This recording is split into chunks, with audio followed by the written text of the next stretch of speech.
like to make an offer of proof before the jury comes in regards to the text messages that we discussed on yesterday when Mr. Devlin was on the stand. And in addition to that, we'd also like to make an offer of proof in regards to the card that was left with Ms. Benning's file. May I proceed? Sure. I would ask the court to state to the court that if we were allowed to bring in the telephone records in regards to Ms. Jade Benning and the romantic relationships that she had with 2 other men, the state had brought up a text message by Okay, hang on, let me make sure I'm understanding what you're talking about. You're talking about the pictures that you wanted to ask him about but didn't want to introduce. It's not that I didn't want to introduce them, I did not want to display them in the open public. That's what I said, you wanted to ask about them. Is that what you're talking about? I wanted to introduce them, but not display publicly. Is that what the text messages that your offer is about, is that what you're talking about? It is, Your Honor. Okay. Yes. And so the state has put on evidence in regard to Mr. Taylor text messaging on the 24th with Ms. Xavier Winford. In that text message, it was in fact a romantic message. As a Okay, result, you're getting off into something else. Tell me how the images of Ms. Benning are relevant to what you want to prove. I want to introduce the relevance in regards to Ms. Benning's romantic relationship, that she too was seeing other. And you're of the opinion the 2 images prove that? They're not in their text message threads, not just the images. Okay. You just asked me to introduce images. I meant to say text messages if I didn't say images. Where are they? They are here, Your Honor. All right, get those and we'll mark them B or whatever that other thing under C. Okay, what else you got? In addition to that, Your Honor,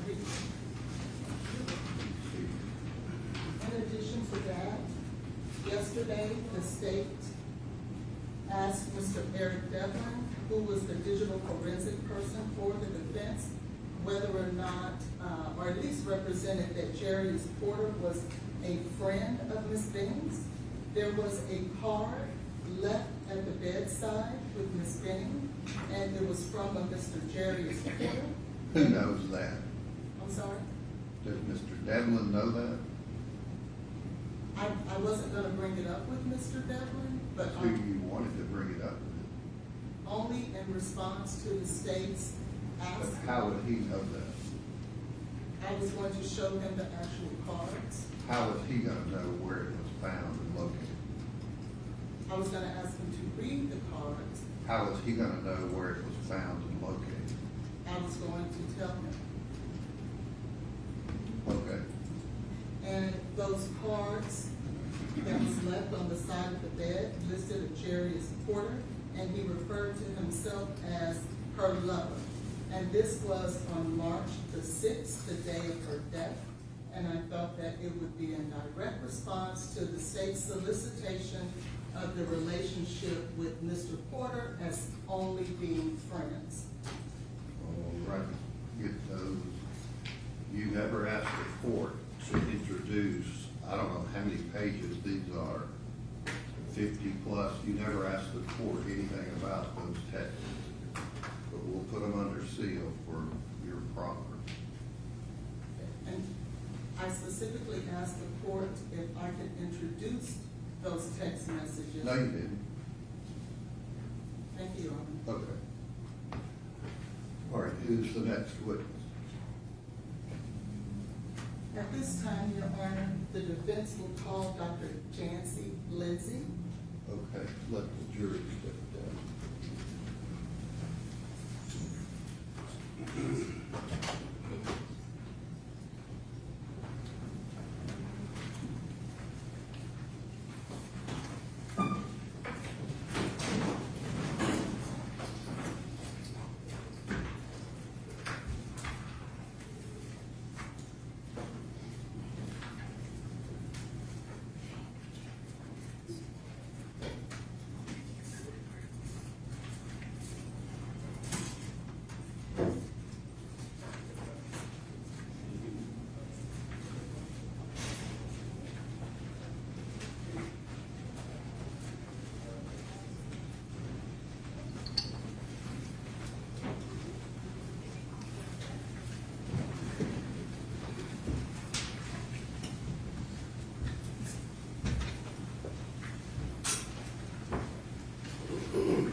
Ladies and gentlemen, the jury, let the record reflect all of the jurors are here present. Stay right here, that's right. Swear to tell the truth, so help you God. Yes, I do.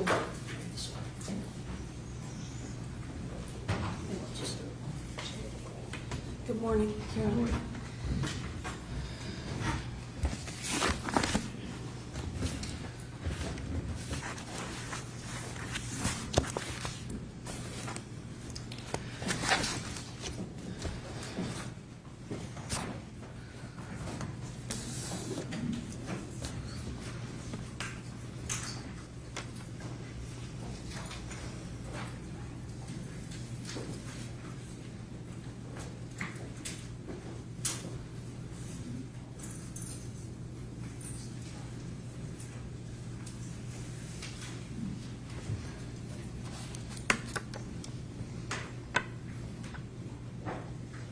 May I proceed, Your Honor?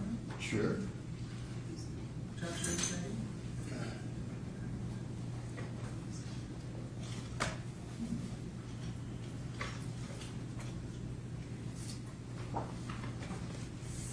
Good morning, Dr. Lindsay. Good morning. Could you please state and spell your name for the record, please? Dr. Jancy Chun Lindsay, JANCI-CHUNN-LINDSAY. And how are you employed, Dr. Lindsay? I have my own consulting, toxicology, molecular biology business, Toxicology Support Services, LLC. And how long have you owned your own business? Since mid-2009. And could you give the court information in regards to your educational background? Yes, I have a bachelor's degree in biological and physical sciences. I have a PhD in molecular biology and biochemistry. Okay. And could you tell the court exactly when and where did you start working as a toxicologist? I started working in the laboratory formally as a toxicologist. Most of my research over the years, I worked in a lab before going back to get my PhD, in between my bachelor's degree and my PhD, as a lab technician at the bench. And I was able to do a lot of toxicology research and even publish as a technician, which was really great. It helped me get into graduate school. But I started doing toxicology research then, and then I was hired directly after my PhD into Exponent Scientific Consulting Group as a toxicologist in their Toxicology and Mechanistic Biology division.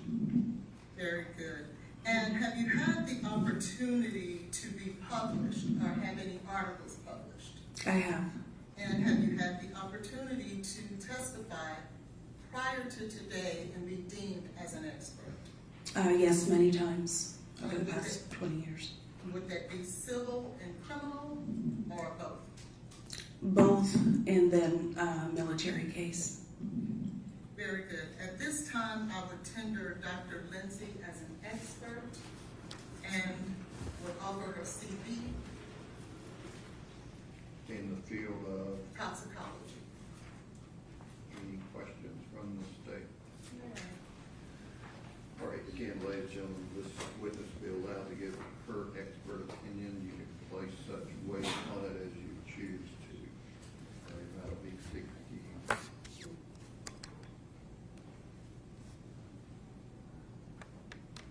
Okay.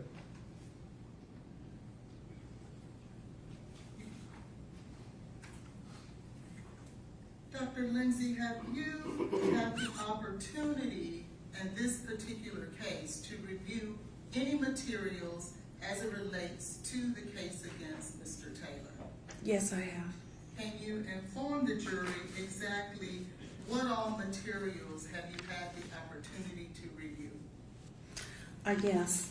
I have reviewed the toxicology litigation packets that everybody has been talking about, the detective investigations, the EMS report for Jade Benning, the bond hearing transcript, which had interviews with several of the people that are involved, transcripts from these hearings, All the literature that I brought on the toxicology of both cocaine and fentanyl and them together.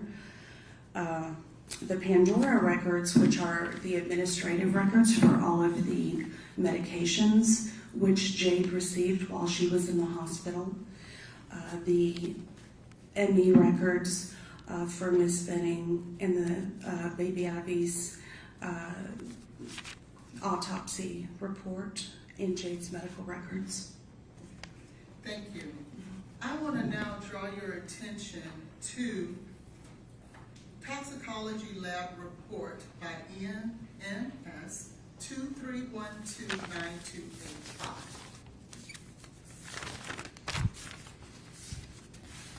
Yes, You have that, and it's on the screen beside you as well. yes, I do have it, thank you. You're welcome. Do you remember specifically what was tested in this specific lab report? Yes, this lab report covers the testing of Miss Benning's comforter, the blue comforter from the apartment. And was there any type of bodily fluid that was found to be on the comforter? So they had what they looked to be vomit in a section of the comforter that they extracted in order to test that section of the comforter for drugs. And then they chose another section of the comforter as a case blank, which did not appear to have any vomitus on that portion of the comforter.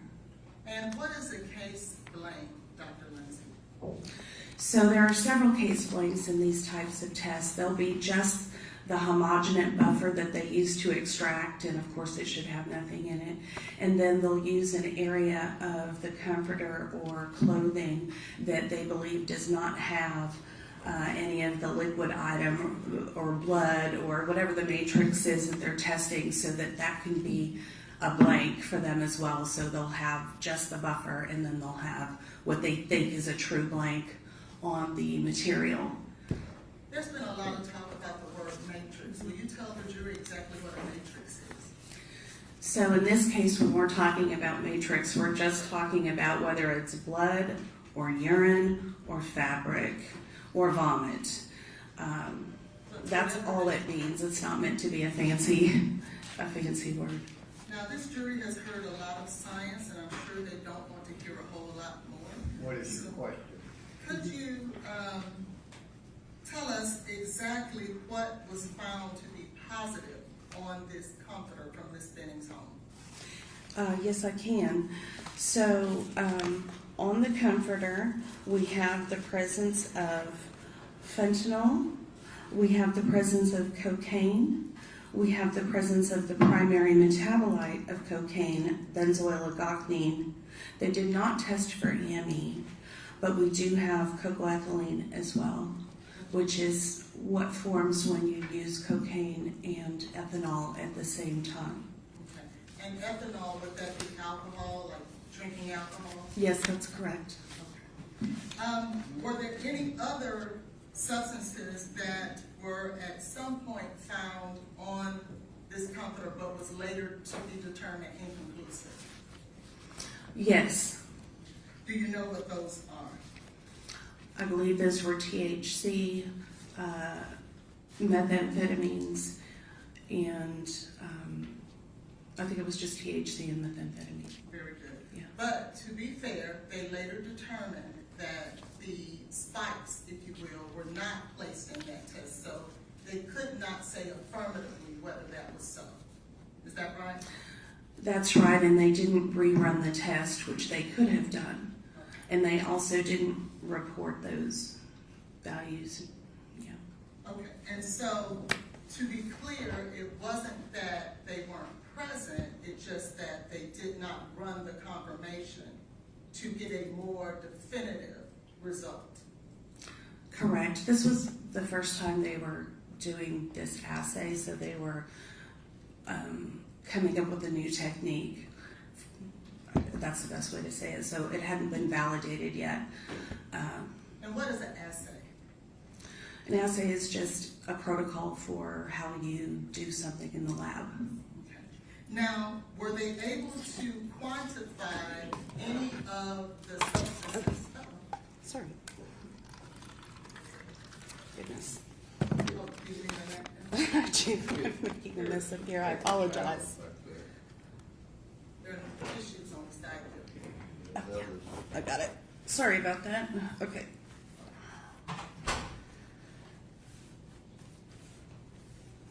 Were they able to quantify any of the substances that were found on the company? Well, they purported to be able to quantify them, but not really, because there's no comparative. Since they were doing this for the first time, they had no comparative liquid. They added a buffer, but it's not like it was blood or urine, so they added a buffer to it. There's nothing to compare it to in the literature to give it a. So they came up with an amount, but there's no other something in the literature to say if you took this amount of drug and vomited this much on this comfort in this volume, you would have, a certain concentration. So that's why it's really more qualitative, what we call qualitative than quantitative, or semi-quant. Did you still need the towel for you? Yeah, let court officer clean that up for you. Sorry, that's very disruptive. Apologize. Thank you, sir. Okay. So, in regards to the cocaine that was found, how does the cocaine relate to, I think, what you call BZE? Can you explain that to the jury? Sure. So benzoyl-algoxanine, or BZE, sometimes called BE, is the major metabolite of cocaine. It's formed when cocaine passes through the liver, as is the next metabolite, EN, the aragocnine methyl ester. And the BE and the cocaine, was that found in the vomits? Yes, it was. Now let's talk about the fentanyl. Where was the fentanyl found on the comforter?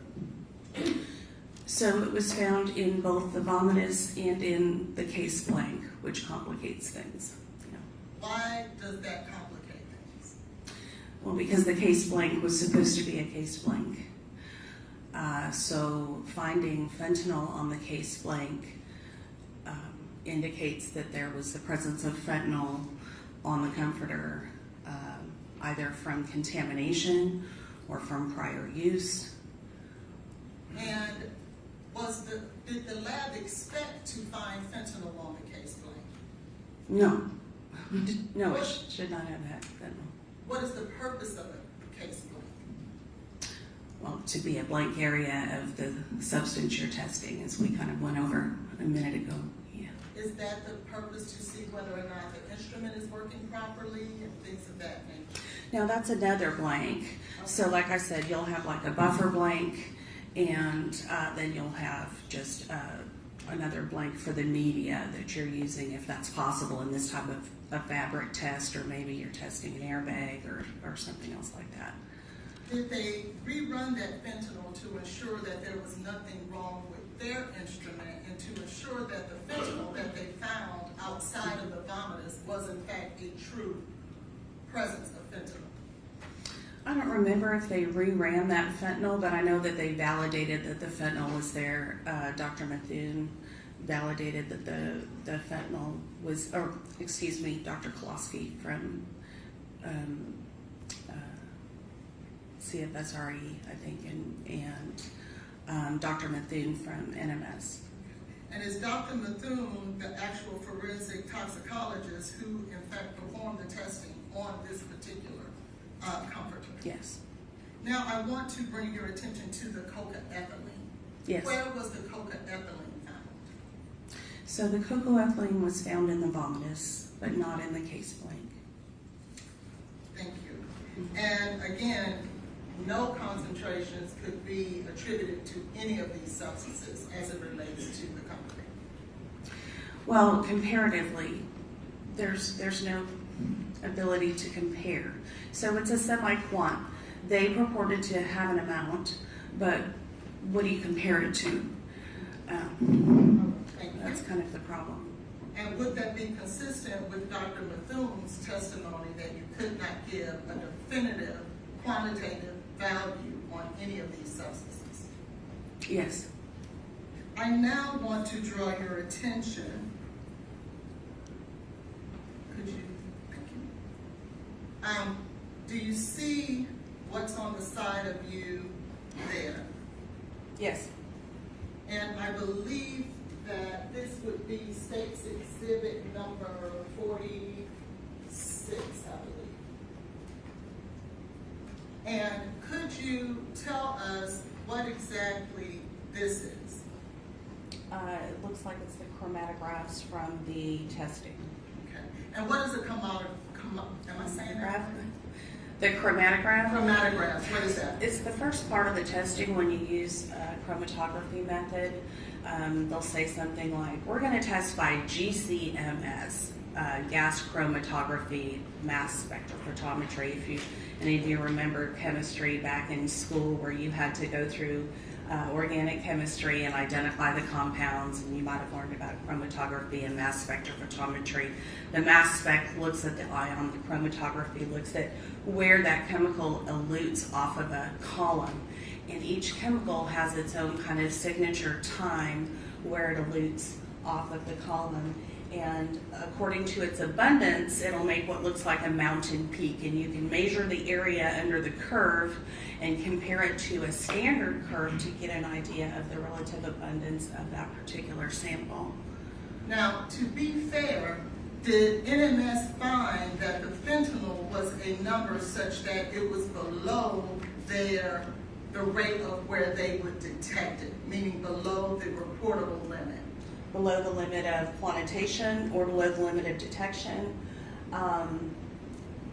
Concentration. They've got it highlighted. Yes. And what does that mean when it's below the level of detection? Well, they won't record it often. So it's there, but it's not being reported. And is that something that's pretty standard in all labs, that before they will actually report something, Yes. it has to be at a certain level? Yes, I think people are probably most familiar with it in alcohol in hospital tests. If you don't have above 10 milligrams, which is about a half a drink for a 150-pound person per deciliter, then they won't report it. Even if you have alcohol in your system, they'll say it's just a negative test. Very good. Josh, can you? I want to now bring your attention to work order 23126889.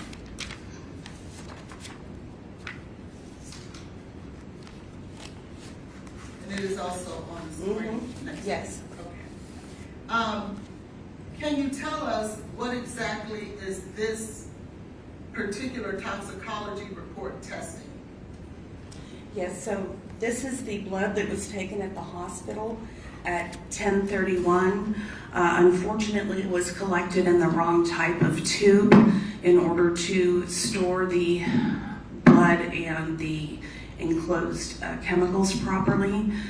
Typically, in order to preserve cocaine, which is super susceptible to hydrolysis and degradation, we have to add some sodium fluoride and some other chemicals to keep it stable, or it'll just spontaneously degrade. But they used a clear plastic tube with no sodium fluoride or anything in the tube, which is problematic. And then there's the liver tissue from the baby and the homogenate of the liver tissue and buffer from the baby.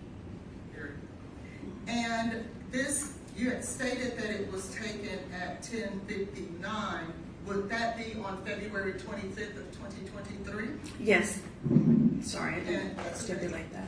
Would this be at a time when Ms. Benning was actually in Vanderbilt Hospital?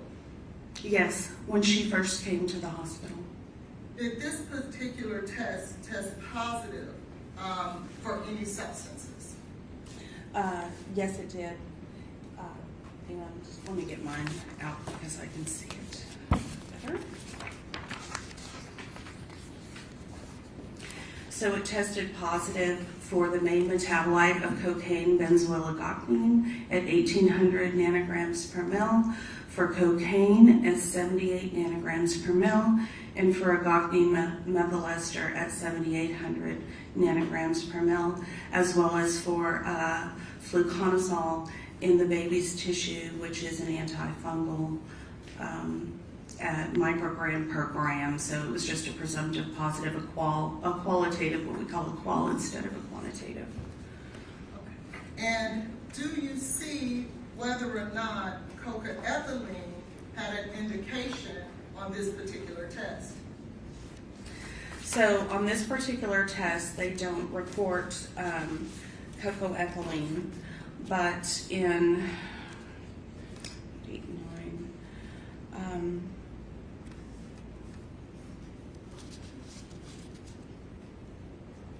no, they don't. They didn't report cocoethylene in this test. And do you see whether or not a confirmation test was ran on cocaethylene on the last page of this particular report? It's also on your screen next to you, page 3 of 4. Yes. Why would a lab run a confirmation test on any substance? Because they had detected it in the,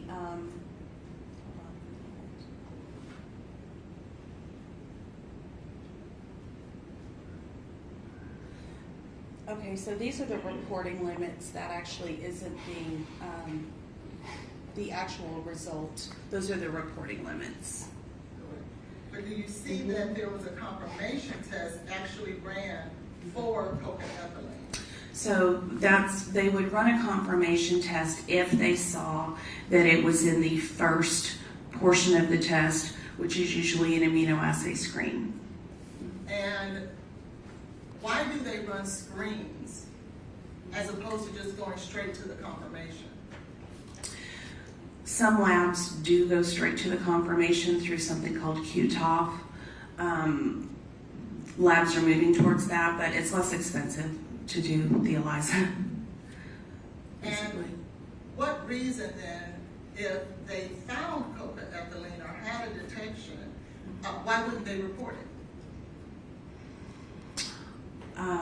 It may have been below their reporting limit or their limit of quantitation if it's a quantitative test. So this particular test was a quantitative test. You see everything's reported in quantitative units in nanograms per mil, not just presumptive positive or positive, except for the fluconazole. So if it's below their limit of proper quantitation, that is, if it's off the curve, if it doesn't fit on their curve because it's too low, then they won't report it. Or if it's below their limit of detection for reasonable presence. Thank you. I want to ask you now a few questions as it relates to the substance cocaethylene. Could you educate the jury what reasons would cocaethylene appear in any matrix? So if cocoethylene is there, that indicates that a person has ingested ethanol and cocaine at the same time and it has gone through the liver. It has to go through the liver to make the cocoethylene. So this isn't something that would spontaneously form in the saliva or just in the blood. It has to go through what we call first pass metabolism. And let me ask you this. Cocaethylene, I believe you testified before that it was when cocaine and ethanol come together at the exact same time. Is that right? Correct. Is there any other reason that would appear? No. How long does it take? Well, let me ask you this. We don't see ethanol when you find cocaethylene. What does that mean if cocaethylene is the presence of cocaine and alcohol at the same time? How could you see cocaethylene but not see ethanol? So the ethanol will bind the cocaine and make cocoethylene, and cocoethylene has a longer half-life than alcohol. So if the alcohol is above the level of the cocaine, then what's ever left over you might measure, but people have an average burn rate of 18 milligrams per deciliter per hour, or 0.3 milligrams per minute of alcohol. So she could have, in a scenario, let's hypothesize a scenario, if she had drank even 4 drinks earlier that day, it would have been completely gone by the time she got to the hospital. And so can you educate the jury, what is a half-life? A half-life is the amount of time it takes for a particular chemical to be divided in half in the blood or the urine, depending on which half-life you're looking at, for half of it to dissipate and be gone. Now, half-lives in terms of what that is for each particular substance, is it different for every substance? Yes, it is. Is this a standard accepted practice in toxicology? Yes, it's at the top of most of the toxicology treatises, I guess you would say, in the Baselt's reference, which is kind of the Bible of toxicology and drugs. It's listed in the top left-hand corner in the literature that I've presented. What is the half-life for cocaine? So the half-life for cocaine is pretty short. It's cited as anywhere from 0.3 to an hour. And I believe you testified that BZE is the first metabolite of cocaine, the parent cocaine? That's correct, and it has a different half-life than cocaine. What is the half-life for BZE? I think it's 1 to 2 hours for BZE. And does EME have a different half-life than the parent cocaine and BZE? It does. I don't recall EME's half-life off the top of my head, but it is longer than cocaine, the parent compound, which is why you see the large amounts of metabolite with the smaller amounts of cocaine. And EME would be the second metabolite that forms after BZE? Well, they form, I have a chart, they form differently.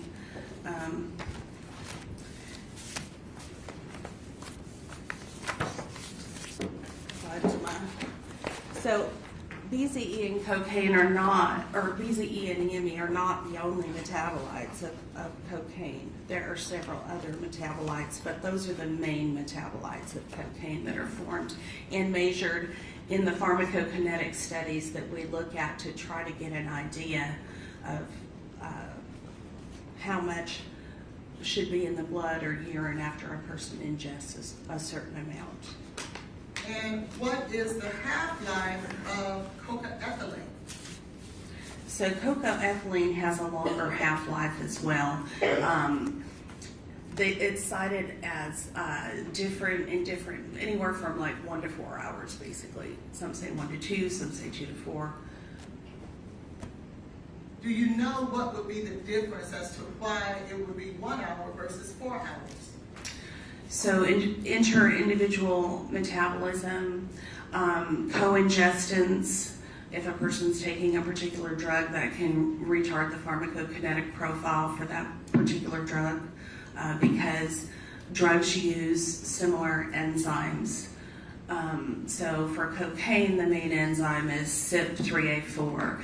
And CYP3A4 is a universal enzyme that metabolizes a lot of drugs, including fentanyl. And let me ask you this, what is pharmacokinetics? You just mentioned that. Could you educate the jury what that is?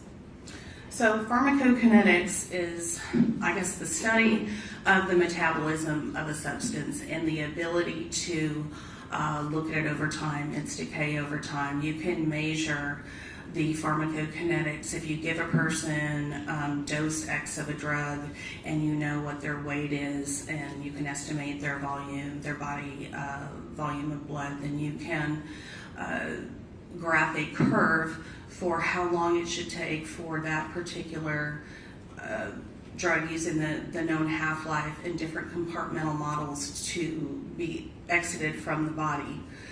As long as you don't have some other drugs that are using the same enzyme that are interfering with that curve, which is unfortunately what we have here.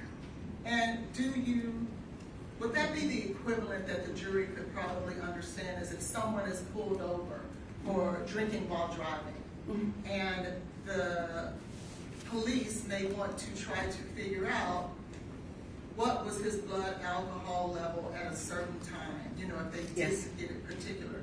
Is that the same as the extrapolation of alcohol to get that quantitative number? Yes, there's pharmacokinetics for alcohol, and we just discussed them a little bit ago, that 18 milligrams per deciliter per hour burn rate, and I do that all the time.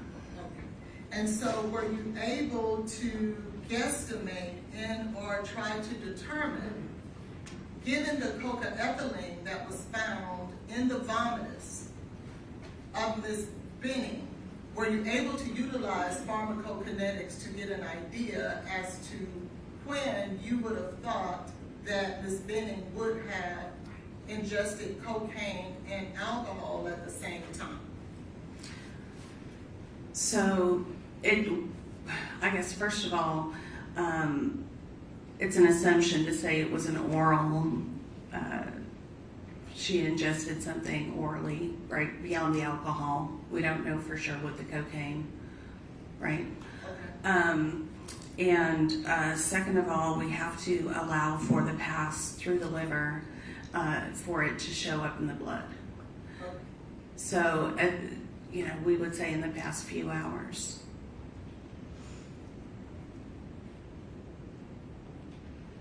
You say the past few hours, 2 hours, 3 hours, 4 hours, or can you say? Can't really say, no. And is one of the reasons that you can't say is because in regards to the vomit, there aren't any numbers that can definitively be determined for that particular test. Right, we don't have a matrix to compare it to, the blood, right, or the urine. What about the blood that was found in 231268889? Are you able in any way to try to determine the pharmacokinetics in that regard? So this is the tube that didn't have the preservative in it, the plastic sample, and we know that cocaine is very volatile. However, we don't know to the extent that it was volatilized, or hydrolyzed, excuse me, not volatilized. And what I mean by that is I think earlier Dr. Carney tried to infer that Ms. Benning had a 78 cocaine level when she came to the hospital, and then they drew her blood, and then it all just spontaneously hydrolyzed to the tube. And I think that is very incorrect to say. One, it's not possible because cocaine is metabolized so fast. Some of it would have metabolized already by the time she got to the hospital, no matter when she took it, because that 0.3 to an hour. And two, because these numbers, if I just saw these numbers, I don't mean to interrupt you. When you say these numbers, are you speaking of the BE at 1800, the cocaine at 78, and the EME at 7800? Yes, the smaller amount of cocaine at 78, the BZE at 1800, and the large amount of EME. If I knew nothing about this case, I would think that this was a person who would use throughout the day and it's stacked because of the large amount of metabolite. Now, what does that mean practically for us? And the tube that doesn't have the proper preservative in it. It means we don't know. We don't know what that number should have been. We don't know if it was higher in cocaine and it just hydrolyzed. Or we don't know if it indicates there was stacking or use going on during the day. Okay. And why don't you From know? a toxicology perspective. Okay. Yeah. Why don't you know? Because there wasn't any preservative in the tube.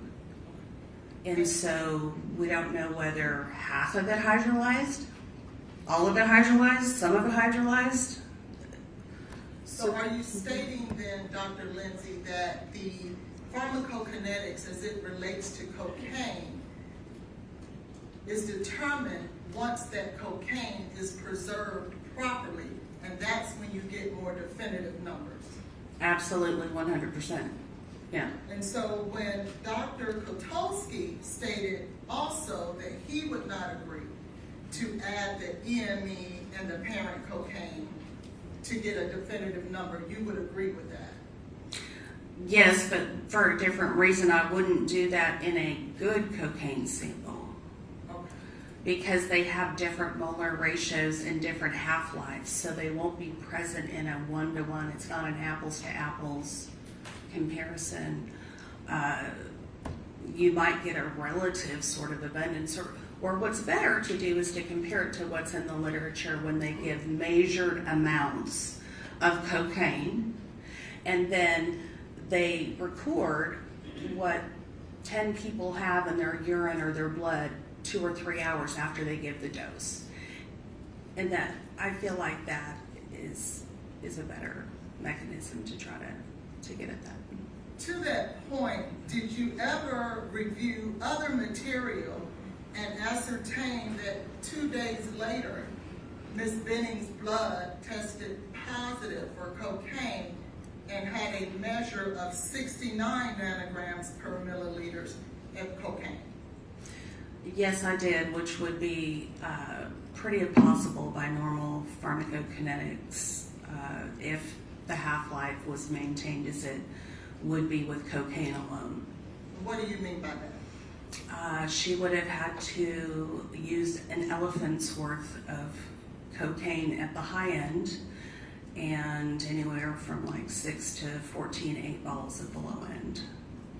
4 to 16 8 balls. What is an 8? 16, yeah. What is an 8 ball? 3.5 grams of cocaine. And that's the low end. So the pharmacokinetics don't make sense. So why? Why don't they make sense? So the co-ingestion, I'm going to get a little water and I'm not going to spill it this time. Promise. The co-ingestion of fentanyl or the co-use of fentanyl with cocaine, whether it's ingested or not, they both use the same enzyme, that's CYP3A4. They also both inhibit the clearance of each other. So fentanyl inhibits an enzyme that pumps cocaine out of cells. And fentanyl also causes dopamine to accumulate at the synapse, which is the main mechanism of action of cocaine. What does that mean? That means if you use them together, you don't have the same half-life. You have cocaine hanging around longer and you have fentanyl hanging around longer. And because of that, you increase the toxicity of the two drugs and you lower the threshold dose at which toxicity occurs. In short terms, using them together makes them much more toxic at a lower level. And how then can you explain that if Ms. Benning was in the hospital on 2/25 at 22:31, which would have been on February 25th of 23, at 10:31 p.m. and stayed in the hospital until her next blood test draw on February 27th, how then did that nanograms per milliliters of cocaine only go down by 9 points? So, one, it probably didn't just go down by 9 points. There probably was more cocaine initially. However, as I said, the cocaine pharmacokinetics don't work. She obviously didn't ingest or was exposed to an elephant's worth of cocaine, nor probably 16 8 balls. The cocaine has a very anesthetic effect, and they even use it in anesthesia for eye surgery and for nose surgery. So that much cocaine would have numbed her mouth completely, or her nose, or her face. It's just not probable. So what is probable is that the pharmacokinetics of using fentanyl and cocaine together retarded the clearance. How much? We don't know. So where normally with a single drug, you might be able to do some pharmacokinetics to try to arrive at what the dose might have been in the beginning. You can't do that here. So to have a number, for example, to utilize the number Dr. Carney opined on, of 7,878, can someone, in your opinion, slip that amount of cocaine in someone's drink without them noticing? Objection, Your Honor, just to I'll correct. sustain the objection. I'll ask you a hypothetical. But I have to ask you a question. Let me give you a hypothetical. If someone was to slip an enormous amount of cocaine into someone else's drink, what, if any, symptoms would you expect that person to feel when levels are 7,878?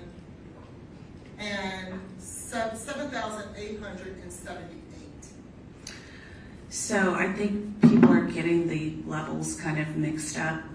She just asked you a question. Okay, that level is actually within a normal medium to high use parameter for people that abuse the drug. But would That's they, not answering the question. would they experience any symptoms? Yes. So they would experience the normal symptoms from using cocaine. And what type of symptoms would they experience with 7,878 nanograms per milliliters of cocaine? Oh, if the level was that high, what a medium to high user would experience: tachycardia, agitation, higher heart rate, pulse. Sometimes some thoughts of persecution, fuzzy halos around the eye, around bright lights, hyperthermia. So, and I guess my question is, if they were to drink that amount, would that affect the numbness in their mouth? That amount, perhaps not. It might make them a little bit numb. What would make them really numb is trying to do the pharmacokinetics back to an expected dose So, from that 69, which is our most reliable sample. okay, so the 69, I'm sorry, was the amount in her blood on February 27th. If you were to use the pharmacokinetics to go back to February 25th, 23, what amount of cocaine would she have had to consume in order to be at 69 nanograms per milliliters on February 27th? That's where we talked about the elephant and the multiple 8 balls, and I said that it was improbable. So in reality, we just don't know how much she consumed beyond that first blood measurement, which was in an improper tube. So it didn't give us an idea of when. It could have been earlier in that day. It could have been right before. But will it be more than the amount that we see on these tests? Oh yes, well, the 69 going backwards, yes, but the 78 is within normal limits of a high dose use, medium to high dose use. And given those numbers that you stated would be very high doses, would you expect someone who was drinking that amount of high dose to experience numbness in their mouth? Yes, they should.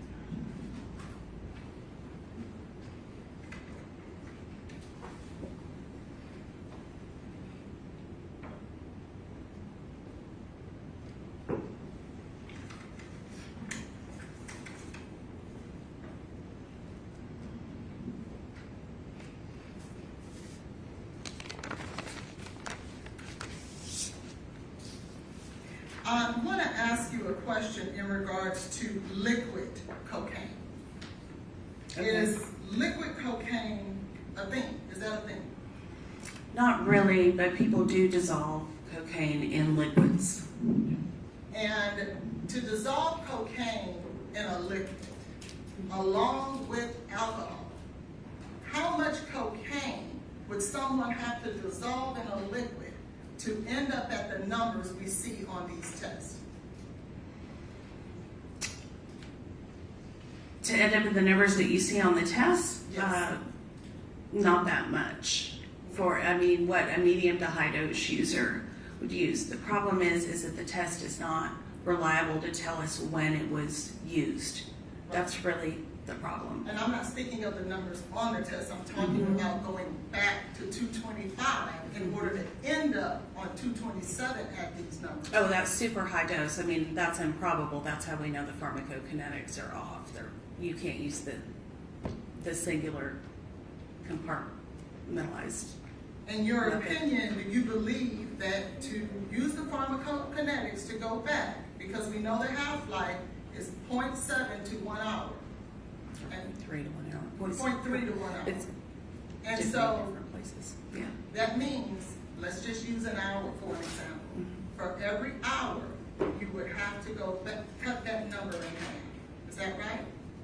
Increase that number, yes. Sorry, increase, going backwards, increase Yeah. that number. And so every hour, you would increase that number by half to go back.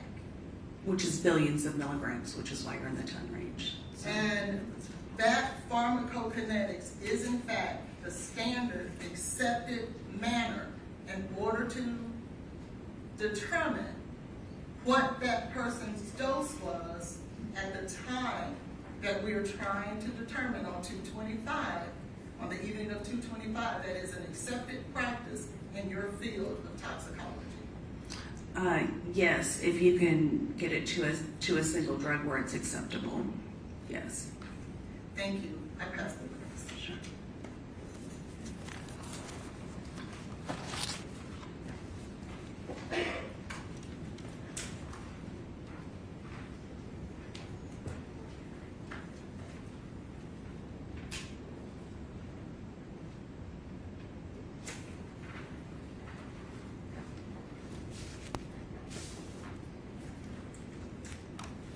Dr. Lindsay, so you claim that you've reviewed several things in this case file, correct?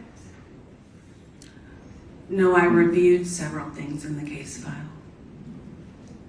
That's what I just said. I think you said I claimed to You review. claim to, I'm saying, you said that you reviewed the toxicology reports, the detective investigation, you said Yes. the EMS, That's the correct. reports. Yes. Have you been watching all the testimony this week?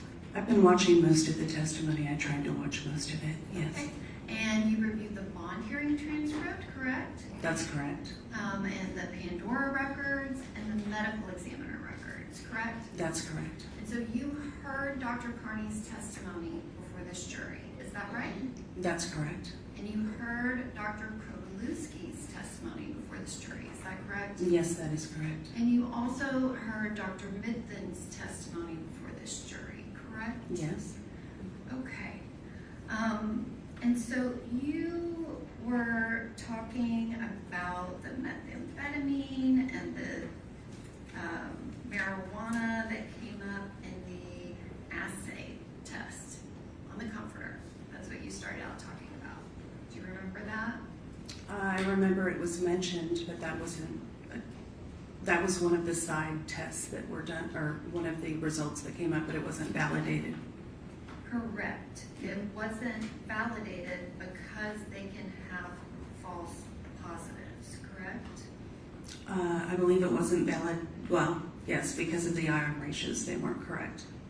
And that's what Dr. Midthen testified to, is that it could be a false positive. It did not mean anything. She just noted it, correct?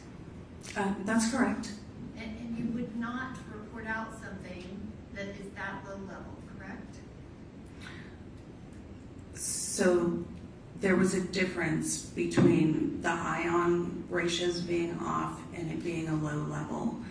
I don't believe she said that they didn't report it because of the low level. I can go back and check the testimony, or you can put it It up. was the ion ratios were off. It was something that she couldn't report, correct? Right, and they didn't run it again to see, because I think they were concentrating on the cocaine and the fentanyl, so, yeah, they only ran it that one time. You would agree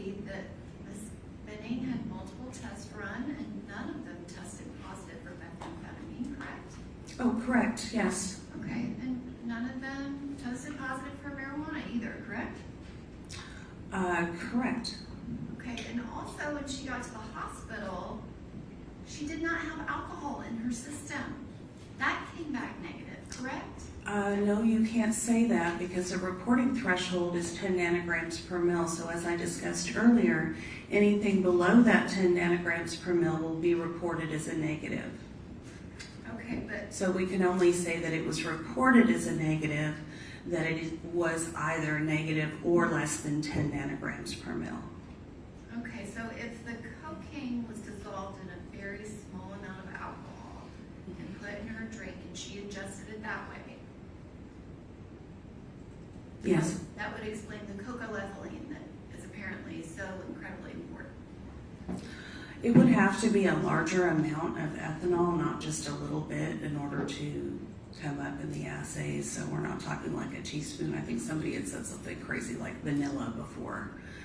Well, you just said somebody said something crazy. That's interesting because you're saying that it came up in the comforter, the cocoethylene, correct?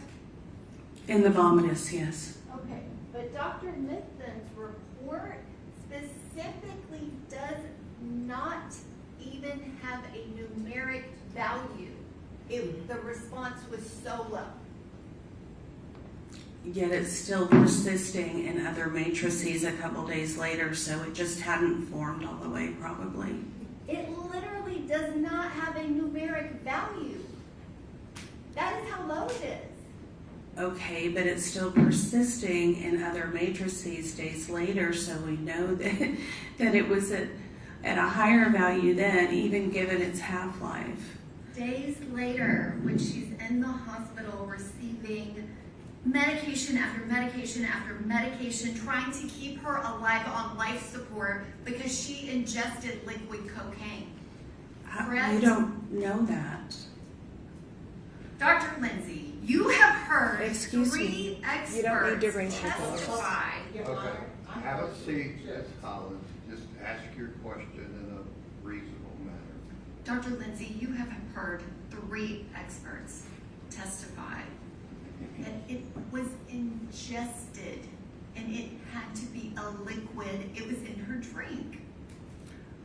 Are you testifying? Because there's Ma'am, Please nothing. don't interject yourself. Just keep yourself calm as well. You don't ask questions, okay? I'm sorry. Okay.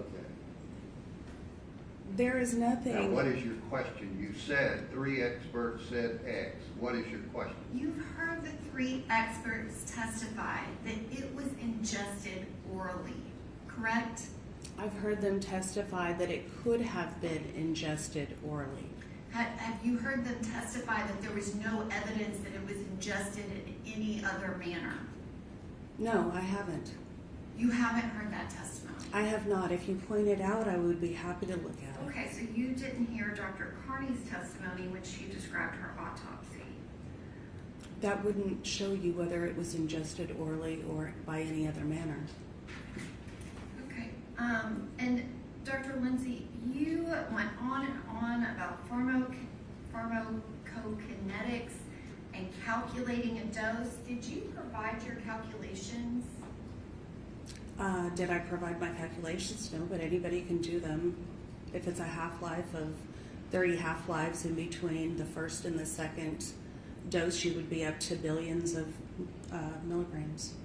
Okay, so you don't have any math that supports that at all for pharmacokinetics? I did it at one time, but it was so off the chart, I knew that it was incorrect. Oh, so you knew that you were incorrect. No, I knew that the pharmacokinetics did not make sense. Well, So did anybody it- can take, the other experts didn't do the same calculations, and they could have, or they should have. They would have seen right away that it was not possible. Well, you're saying it's not possible because you're refusing to acknowledge that it was ingested in liquid form, correct? No, I'm not. I'm saying we don't know. It could have been ingested in liquid form, or it could have been used in another form. We just don't know. Well, that's what you're saying, that you just don't know. But Dr. Carney was very positive when she did her autopsy report. That- So wouldn't have shown, an autopsy report would not show whether someone had ingested it orally or ingested it through insufflation or injection. An autopsy would not show that. Dr. Lindsay, are you a forensic pathologist? No, I'm not a forensic pathologist, but I'm a toxicologist, and it would not show that. If you want to describe how it would show that, maybe that could enlighten me. Dr. Lindsay, I am asking you the questions. Okay, and I'm Have you correcting ever you. performed an autopsy? No, Yes or no? no. Okay. Did you hear Dr. Krolewski's testimony where he said that he would not even attempt to calculate using pharmacokinetics to try to calculate the dose? He doesn't do that regularly in his practice. He's more of an analytical chemist. It was clear by the way he answered the questions, and that's why he wouldn't do the pharmacokinetic calculations. That's more of a biochemistry type thing. Dr. Lindsay, that was not Dr. Krolewski's answer. You do know that, correct? I listened to his testimony, and that's how I knew he didn't do that. He didn't do it on a regular basis. He's more of an analytical chemist toxicologist than a strict toxicologist who does pharmacokinetic modeling. I think he was open about that.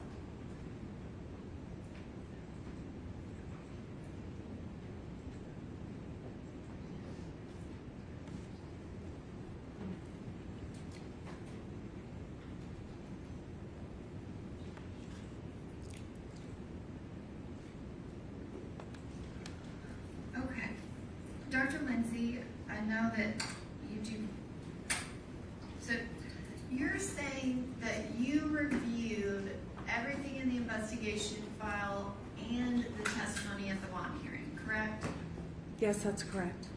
But you are here testifying that you think it's possible that Jade Benning was drinking 4 drinks out and doing cocaine. How was she doing it again? We don't know. Okay, but what did you use for your pharmacokinetics calculation? So that's a little bit different. What I'm saying is we don't know whether she ingested it orally or whether through insufflation or whether injection. We just don't know because the numbers don't tell us. And the only reliable numbers we have are from a tube that did not have preservative in it. So while a ratio in a proper tube might give us an idea of whether it was orally ingested in case it, instead of insufflated, we didn't have that because we have the tube that didn't have the proper preservative in it. Okay, so my question is, for the pharmacokinetics that you testified about, I think at one point you said 16 to 8 balls.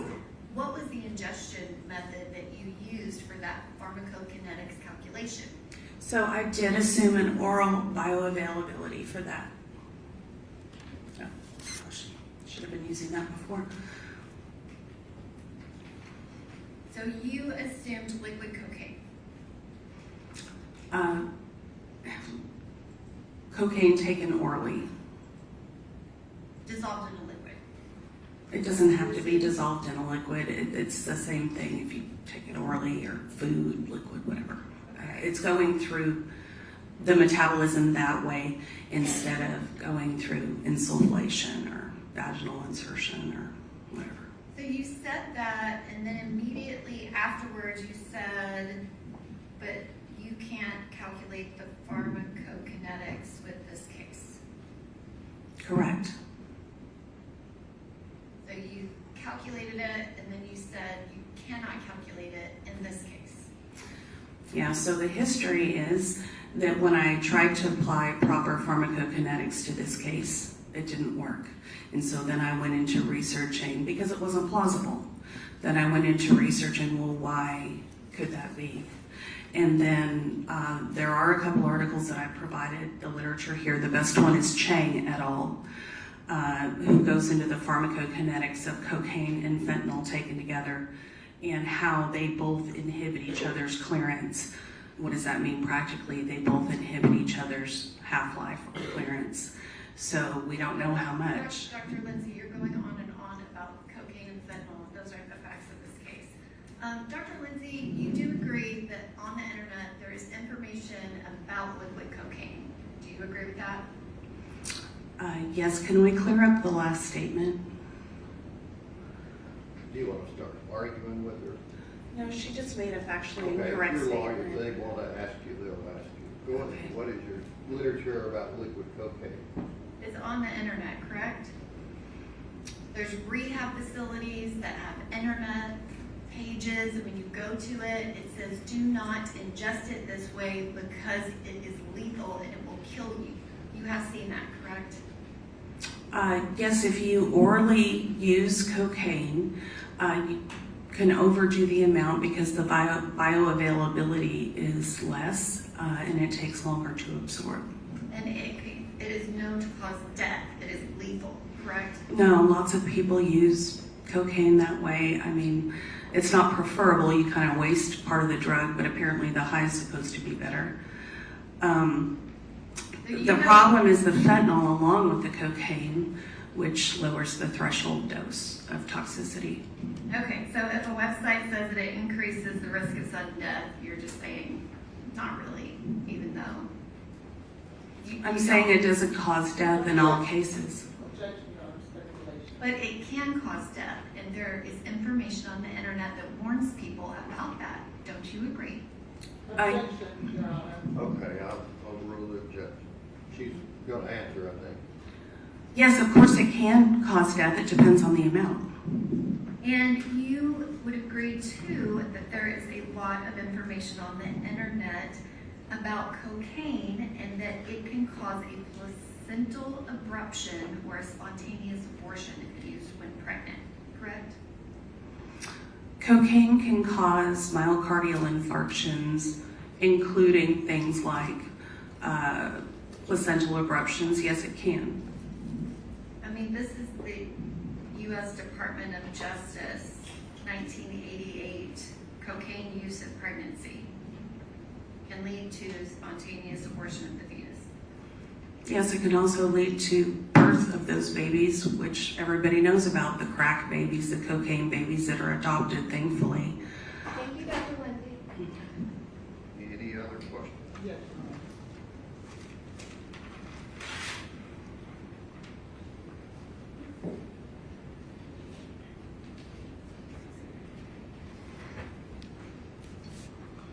May I have that call, please?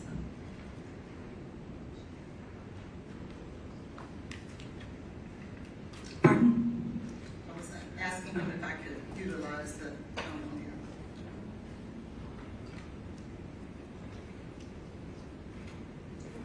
here. It's up. Thank you. Dr. Lindsay, Yes. I want to draw your attention, first let me do this.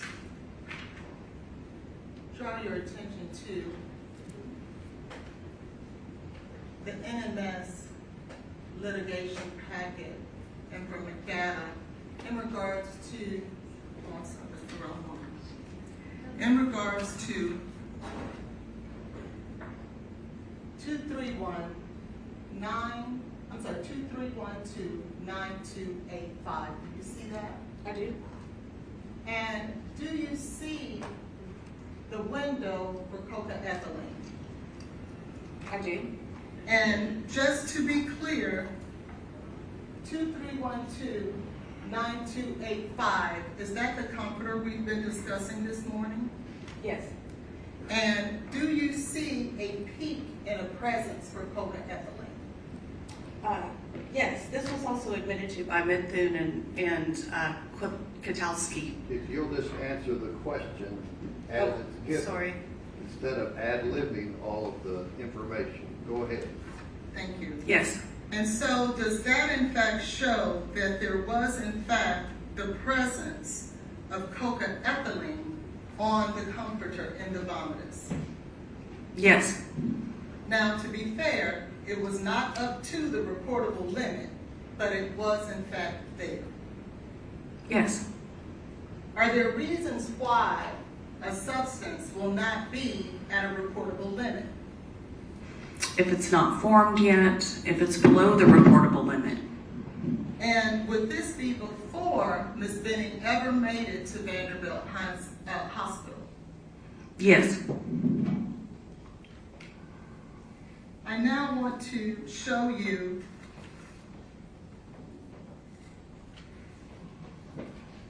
again NMS Laboratory Report 231-29285.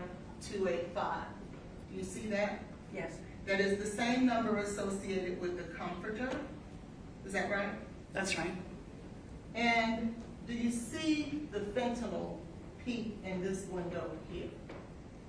Yes. And is that peak a representative of, in fact, fentanyl being present in the vomitus on the comforter? Dr. Mithun testified that it was, yes.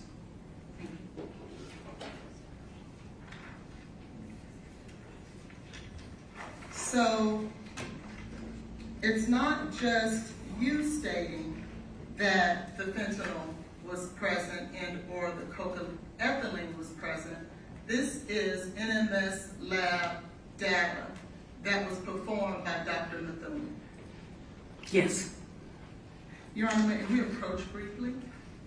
Okay.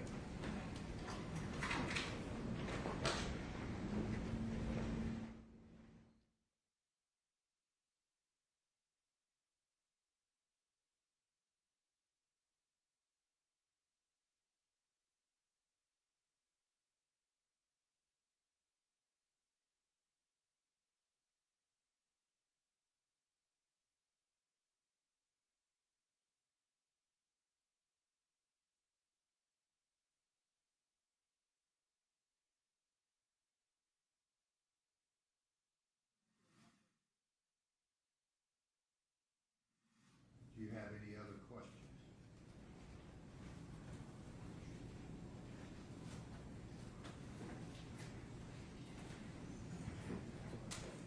Finally, Dr. Lindsay, is there any type of treatment at a hospital that will cause you to test positive for cocaethylene?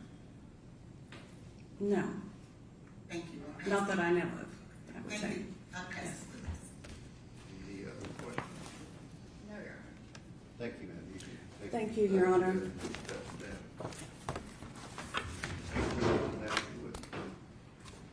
At this time, Your Honor, the defense will call Dr. Kelly Larkin. Okay.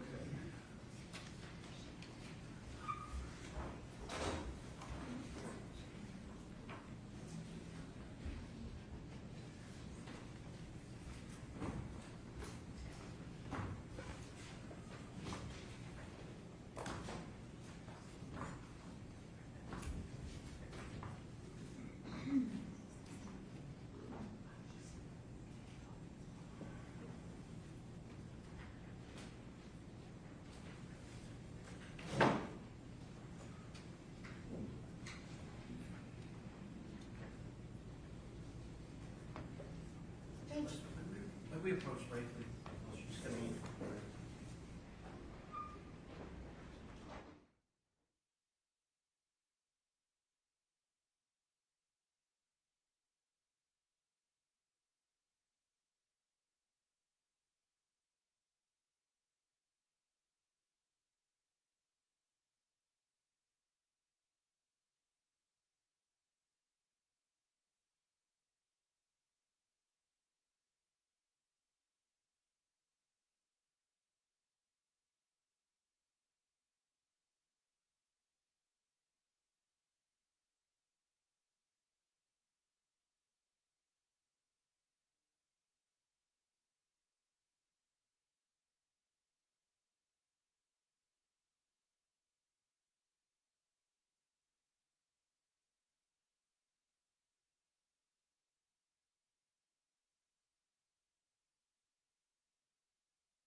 Did the state get what you wanted? Yes, sir. I mean, wait, we have a few minutes to review this, having now just been handed. Something different? Yes. Which might result in a jury out. You'll step down the hallway, ladies and gentlemen.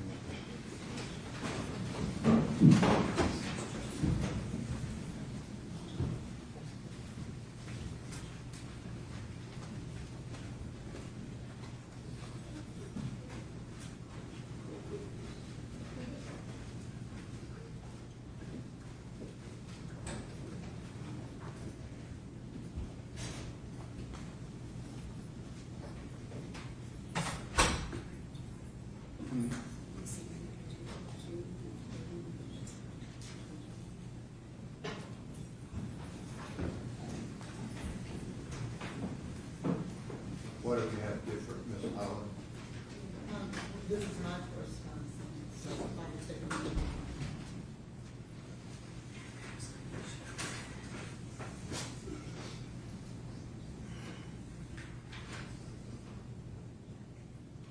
This just appears to be notes that she took. The first page are notes that come from the testimony, 911 call that Mr. Taylor made. There is testimony notes from Najee Jackson. There, she has names here of the EMTs. She has some medication notes from the medical records. And all of this just was generated overnight? And it's not original thoughts, it's just notes that she took from the records that. All of that was generated overnight? Yes, Your Honor. Yes. What does that mean? I'm assuming she took notes in regards to when she and I met and we went over what she would testify about today. How long does the state need?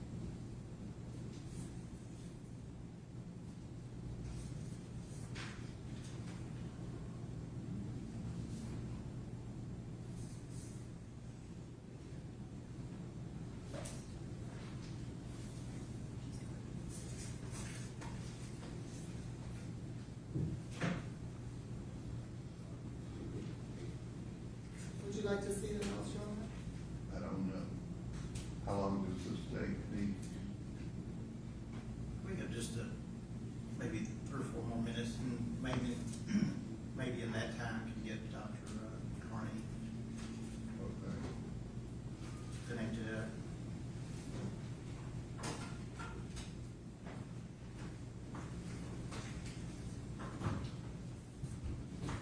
How long is it gonna take to get Dr. Carney a link? We just sent it to her. Oh, okay. Somebody told me 20 minutes. That's what, initially, Judge, they actually said 30 minutes. And then we cut it down a whole lot. All right. And just, I'm trying to see when, I don't know if it'll be this week or next week when we finish the proof, but you're planning on calling Mr. Taylor? Carl Taylor? No, we've decided not to. Oh, okay. So this would be the last witness? It would be. Oh. All right. Court in a 10-minute recess.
state and spell your name for the record?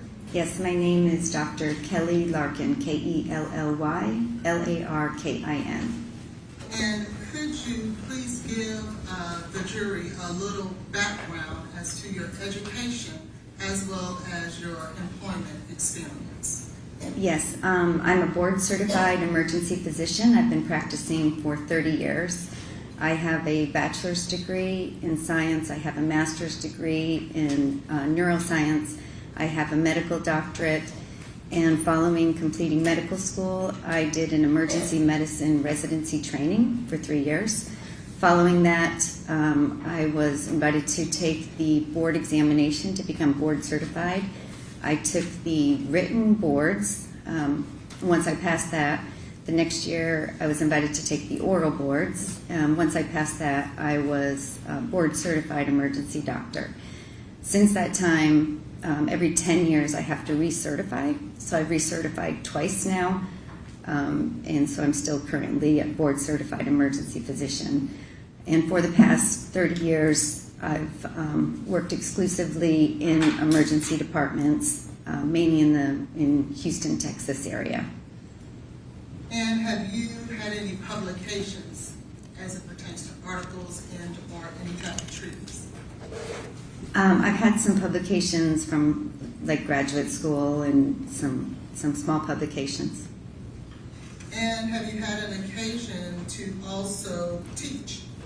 Yes, I've been a associate professor at University of Texas, so I've taught medical students, residents, paramedics, different emergency providers over the years. Have you had the occasion to testify before and been certified as an expert in emergency medicine? Yes, I have. At this time, I would tender Dr. Larkin in the area of emergency medicine. Any questions? No questions. Okay. All right, again, ladies and gentlemen, this is Dr. allowed to give an expert opinion in emergency medicine, her field, and you can place such weight as you choose to apply. And at this time, I would tender to the court Dr. Larkin's curriculum detail. Okay, 363. Dr. Larkin, in preparation for your testimony today, did you review any of the materials that were involved in this case? Yes, I did. I reviewed the medical records, the EMS records, the 911 call, some of the toxicology reports, some of the transcripts from some of the testimony this week. At least that much. Probably some other things too. I want to go right to it and take you to, Josh. I want to go right to the 911 call on February the 25th, 2023. Do you remember reading the information in regards to that particular call made by Blaise Taylor? Yes, I do. And did you have the opportunity to also read the EMS and the fire department's records as it relates to that 911 call? Yes, I did. And, well, before I do that, let me ask you, have you had the opportunity over the course of your career to treat overdoses? Yes, I have. Over the 30 years that you have practiced emergency medicine, how many overdose cases would you say that you have treated? Many. It's pretty common. So there's different types of overdoses, accidental and intentional, but probably 400 or 500 over 30 years. Have you also had the occasion to treat patients who ultimately pass away and expire? Yes, I think unfortunately all emergency physicians do, and probably 10 or so deaths in the emergency department per year, maybe some early on years in the trauma center more than, significantly more than that. Okay. And in regards to those overdoses, those 400 to 500 overdoses that you've treated and experienced over the last 30 years, did any of them have to do with illicit as well as prescription substances? Yes. Now I want to draw your attention to the 911 call on February 25th, 2023, made by Blaise Taylor. Can you tell the jury, did you read some of the symptoms that were explained by Blaise Taylor in regards to what he felt he was witnessing at the time? Yes, so I read it. I also did listen to the 911 call as well. And I did listen to the symptoms he was describing. Did you listen to any other person's description of Ms. Benning's symptoms as the medical episode was happening? Her friend Nigeria had a around 6 minute phone call prior to the EMS arriving and kind of overlapping into that, prior to the 911 phone call. So there was a little description as well in her testimony this week. And what symptoms, if any, stood out to you? So if we start with her friend Nigeria, the phone call started, and the way it sounds over those 6 minutes, towards the end of the call, she was not really able to understand what Jade was saying, whereas in the beginning of the phone call, she could understand what Jade was saying. And what about any of the symptoms that were described by Mr. Taylor? Yes, so Mr. Taylor described to the 911 operator a couple different times. Initially, he said that she had spit coming out of her mouth and that she was shaking. And then as the 911 operator was asking more questions about her status, he said that it sounds like she's snoring. Was that a significant symptom to you? It's a very significant symptom. We worry a lot. So snoring in a normal patient, this is not normal sleeping, is really a medical emergency. It means that they're relaxing the muscles in the back of their throat, impending respiratory arrest, not able to continue to breathe normally. So, and what's interesting is, I work in an emergency department where we have a lot of cancer patients, and so we give a lot of fentanyl in particular and a lot of opioids, and we really watch when we're giving those doses to make sure, and if the patient starts snoring or we see that that's too much, we realize, they have to be reversed. So it's something we're very familiar with and very concerning. And if you would look on your screen, do you notice there that you'll see on line 48, do you see what it states there? Yes, on line 48, that's where Mr. Taylor mentions it sounds like she's snoring. And would that be the symptom that you thought was very alarming as you just described? Yes, it is. What, if anything, does that tell you? Well, before I ask you that, were there any other symptoms that you felt like were important? I think those are the most important. We knew that she was breathing during this time period. That's mentioned several times by Mr. Taylor as the EMS operator was speaking to him, but those symptoms are very concerning. And why do you feel like they're concerning? Because, as I mentioned, when someone gets to that state where they're not breathing normally, or they have sonorous respirations, that means that they're not getting oxygen delivered around their body, to their brain, to their heart. They're not getting rid of the carbon dioxide that's bad for our body. And so when those things start piling up, then that's when you can have a heart attack. That's when you can have a cardiac arrest. Because if you stop breathing first, it's just a matter of time till then your heart's going to stop because it doesn't have enough oxygen. And did you actually see, as you just described, that in this medical incident with Ms. Benning? Yes.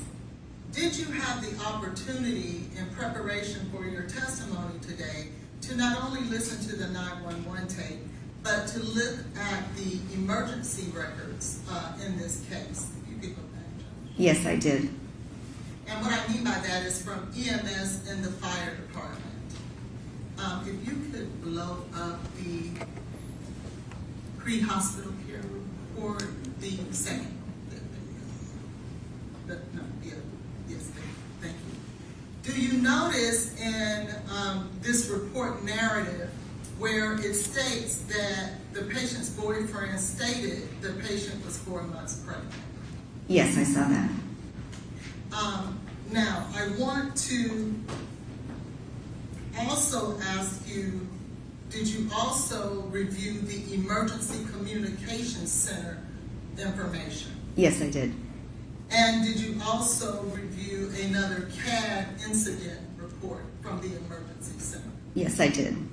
Did you, in your preparation today for your testimony, see where there was any other or any place where Mr. Taylor described this incident as an overdose? I did not. Did you see that someone did describe it as an overdose? Yes. And who was that? So initially, it says that Medic 35 was dispatched to the location for an overdose. So the way that works is typically the 911 operator would have sent information to dispatch the ambulance, and they would have told them that was what their initial dispatch was for an overdose. Did you have an opportunity to listen to the 911 call that Mr. Taylor made in regards to this incident? Yes, I did.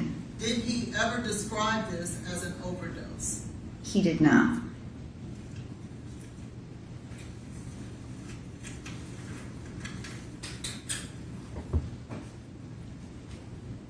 Did you have an opportunity over your course of the 30 years in the emergency room?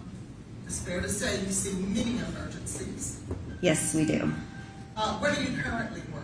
I work at University of Texas MD Anderson Cancer Center Emergency Department in the Houston Medical Center. And prior to that, where did you work? I was at Baylor St. Luke's Medical Center for 20-some years prior to that. And in all those years, were you practicing emergency medicine? Yes. So have you had the opportunity to come in contact with many families who had loved ones who were experiencing significant medical emergencies? Yes, every day that I worked. And sometimes those medical emergencies ending in death. That's correct. And can you tell this jury whether or not there's any one way that you've seen a person respond to a familial medical emergency with a loved one? Absolutely not. Everyone behaves differently in these emergency situations. I think it's common. Everybody behaves differently in just any emergency situation. So now if you're in an emergency department and a loved one is sick or something is going on, some people are calm and you can tell they're upset. Some people are a little more excited. Everybody responds differently. I could never describe that one way to do it. There's no right way to deal with that. I can't imagine being in a situation on the other side of it. So I now want to draw your attention to when a patient arrives at the emergency center. Okay. Are there situations when a patient would have to be intubated when they get to the emergency center? Yes, that can happen. Have you had the opportunity to see whether or not Ms. Benning was ever intubated? Yes, I did. And did you find whether or not, did you determine when she was first intubated? So intubation is actually a process where a tube is put down into the trachea to breathe for them. But in Ms. Benning's case, the EMS put a temporary airway in right away in the ambulance, which is a very common thing to do. And so a tube is put down, and it works well to breathe for a patient for a temporary measure. What happens then, we get them in the emergency department, and now we need a little bit more permanent measure that's for sure a secured airway, and that's what's called intubation. That's when you see it on TV, they go in with the scope, they look in, and then put the tube down, and that tube stays in there, and that's breathing for them. So that actual intubation followed the temporary airway, but that intubation happened at Vanderbilt in the emergency department. Okay. And was there any medication that was given to Ms. Benning to assist with intubating her? Well, yes, so one of the medications, she received succinylcholine in the emergency department. Is that a common medication that is given to a patient when he or she is being intubated? Yes. What is the purpose? It's a paralytic, so typically you want to give a sedative and a paralytic for a patient to intubate them. That's basically the definition of how you intubate someone. Did you have an opportunity to review all the medical records? Well, let me ask you, do you see anywhere here on these medical records in front of you, we'll start with page 55, where you see the paralyzing agent succinylcholine given to Ms. Benning? Yes, I see that in the ED notes. Okay. And I should ask, is this in Your Honor, fact? I object to misstating the medical records testimony that was not given because Ms. Benning was dead. All right. And that's the Page reason. 101. That's the reason we're going into the records, Your Honor. Okay, you can cross-examine as you see fit. So this is her opinion. Do you see on page 55 right in front of you? Are these the medical records of Ms. Jade Benning? Yes, these are the EPIC medical records from Vanderbilt. And can you circle, if you can, the top right corner with your finger where it states these are Jade Benning's medical records? Can you circle, if you see where it says ED notes, and if you were to go down there, Oops, sorry. if you were to go down maybe 9 or 10 lines, do you see where it says paralyzing agent succinylcholine? Yes, I do. Could you circle that for the jury, please? And could you read that for the jury, please, that notation that's made? Yes, so in the ED notes, it says paralyzing agent, succinylcholine, injection, 76 milligrams, and then it was given on 2/26/23 at 00:52. Would that be the late night, early morning of February 26th? Yes, early morning. And as an emergency room doctor, does this state to you that Ms. Benning was in fact given succinylcholine? Yes, she was. And based on your review of the records, was she given that in an effort to help intubate her? Yes, it's in the other notes as part of the procedure to do the actual intubation. And it is your representation that this was in fact in the emergency room? Yes, it I mean, was. emergency department? I'm sorry, yes, it was. I want to now draw your attention to page 90. And if you could clear your screen, please, at the bottom. How do you do that? Oh.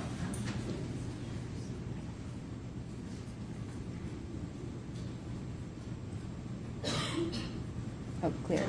Okay. On page 90, are these two Ms. Jade Benning's medical records? Yes, these are her records. Could you circle her name You at the don't top? have to please? give it a circle, it's right there in the report. Do you see where Ms. Benning was, or at least succinylcholine in these records as well? Oh, I'm sorry, those are. Move to the next page, please.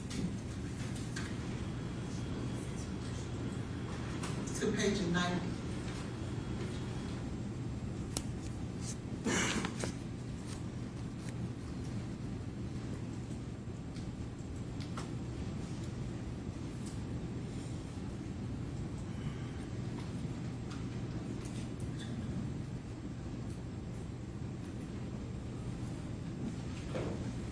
So we can move forward. So let's now go to, was there a time when Ms. Benning, based on your review of the records, was getting fentanyl? Yes, she received fentanyl. And do you see when and where she was given fentanyl? Yes. If I could I get the Elmo, please?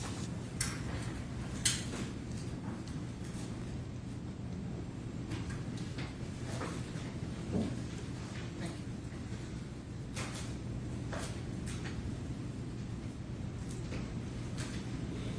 Do you see the highlighted area there on page 562?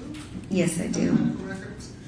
Could you describe to the jury what it means here when it says fentanyl ADS override? So that's when they actually just pulled out the fentanyl to administer. Okay. And based on your review of the records, was she ever given fentanyl at this date and time? She was not.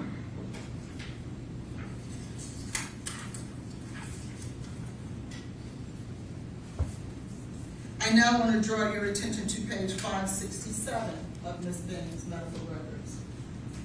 Do you see the highlighted areas there? Yes, I do.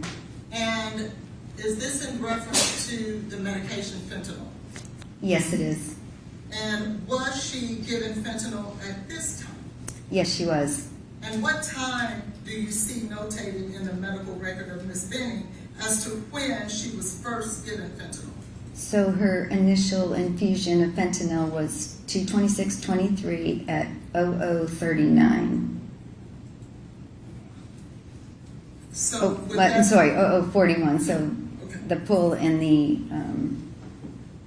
I think that's not the time. Yes, 00:41, 00:45 I have where the infusion started. So there may be another page of this as well. Okay.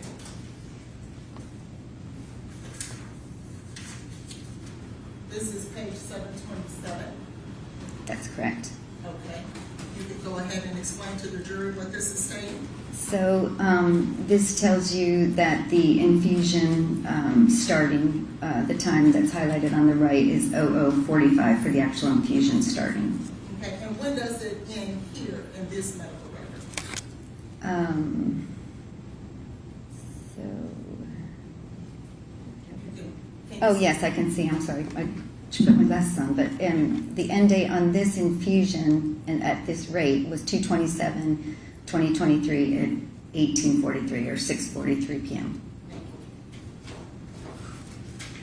And in your review of all of Ms. Benning's medical records, is that where you see she was initially given fentanyl at Vanderbilt Hospital? That is when she initially got fentanyl. Yes. I now want to go back to page 90 of the medical records. Do you see there, in reference to the medication succinylcholine? Yes, I do. And what is this record representing? So this is on the ED timeline. So this is basically step by step everything that goes on in the emergency department. And this shows you that at 00:15 that there was an order placed for succinylcholine.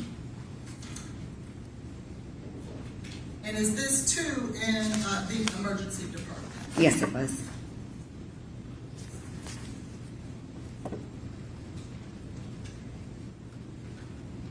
I now want to draw your attention to page 562 of the medical record. What does this represent, Dr. Larkin? So this is the succinylcholine, again, the pull. So that's taking out the succinylcholine out of the machine to be able to administer the succinylcholine. So that shows it was taken out. Thank you. And based on your review of the medical record, I will go to page 567.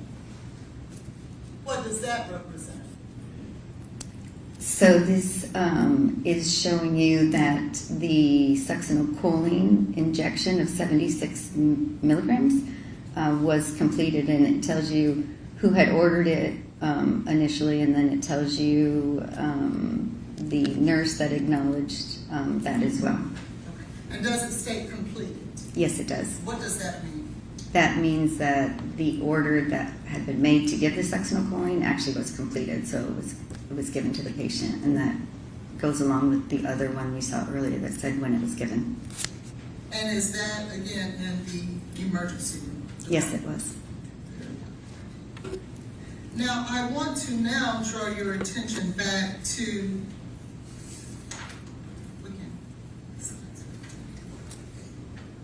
is it working?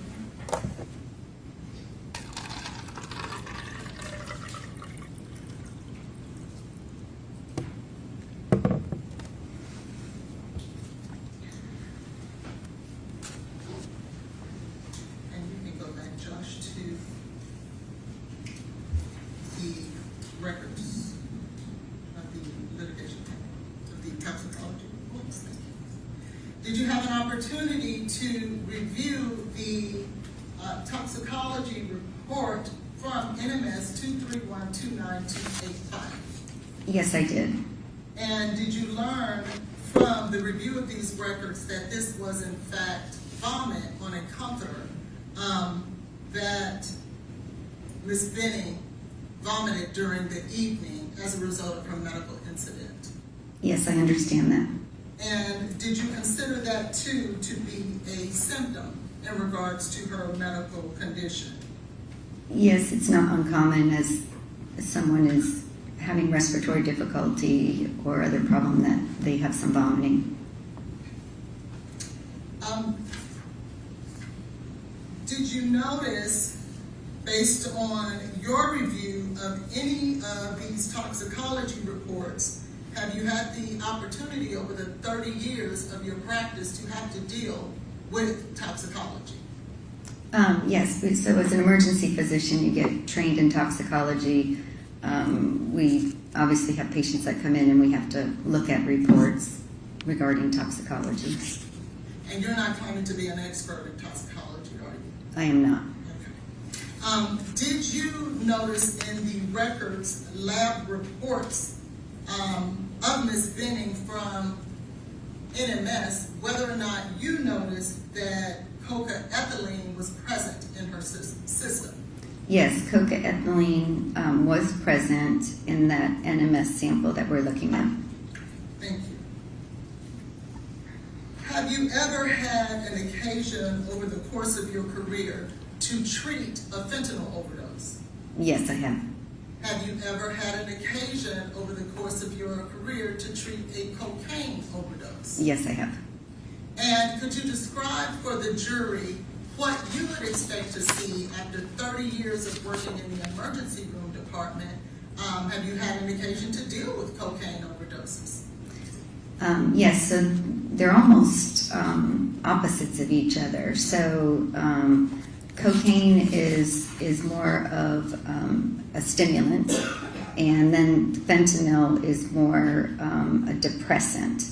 So cocaine overdose, typically when we see them in the emergency department, they've got fast heart rate, they're anxious, they're hot, they might be breathing normal or fast. They can be paranoid, they can be excited, but they're kind of the symptoms that go along with the cocaine. They come in maybe with chest pain because their heart's beating so fast or their blood pressure is so high. So it's all of those things like that are amped up on the system. So the difference with fentanyl is classically is there's more drowsiness, and I think I described that we see it sometimes in the hospital when we give a little bit too much fentanyl to try to treat someone's pain. We have to watch out for them getting too sleepy. But with fentanyl, again, the respirations tend to slow down. It's a little more gradual of a change versus like the cocaine. Like I said, they're hyped up and they've got things going on that are fast. Typically, in the fentanyl overdose, we see that they slow down their breathing. They end up having a respiratory arrest, and after that, again, if the oxygen doesn't get there to the heart and to the brain, then they can have a cardiac arrest. And that's typical progression. And can you describe to the jury what a fentanyl overdose looks like? Yes, so as I mentioned, the fentanyl is when they have typically the respiratory arrest. They might be awake and talking, but then all of a sudden they get a slurred speech, or they get quieter, or they start not feeling well and sleepy, and then their breathing starts slowing down. They could have snoring, as we talked about earlier, and then eventually the lack of oxygen can cause worsening things like a cardiac arrest or just a demise at that point from lack of oxygen to the brain and to the heart and the other organs. And did you take a look at all the symptoms that were described of Ms. Benning in this particular case? Yes, I did. And were you able to opine as to, based on the symptoms that were described, what was more consistent with the episode that Ms. Benning was having? In this case, it's definitely more consistent with fentanyl. And, unfortunately, we're seeing more and more of that over the past several years. It's just increased. And it's adulterated drugs. It's not necessary. People know that it's in something that they might be taking. And that's where we see these tragedies and these accidental ingestions of the fentanyl. So to that end, this is more of a fentanyl presentation where, like I said, in this case, she started talking to her friend Nigea. By the end, she really couldn't understand her, so maybe she was getting more not able to speak as well. And then, as Mr. Taylor describes, she's laying on the bed, she's not really responding much, she's snoring, she's got some foaming coming out of the mouth. All those things go along with fentanyl. Not to say there couldn't have been something else, but we know what we see a lot of is mixed things now, and unfortunately what we're seeing is a lot of cocaine that now has fentanyl in it, and that's been kind of the fourth wave of things that we're seeing, so we have to watch out for that. So to answer it, the fentanyl is more likely to be definitely part of this overdose.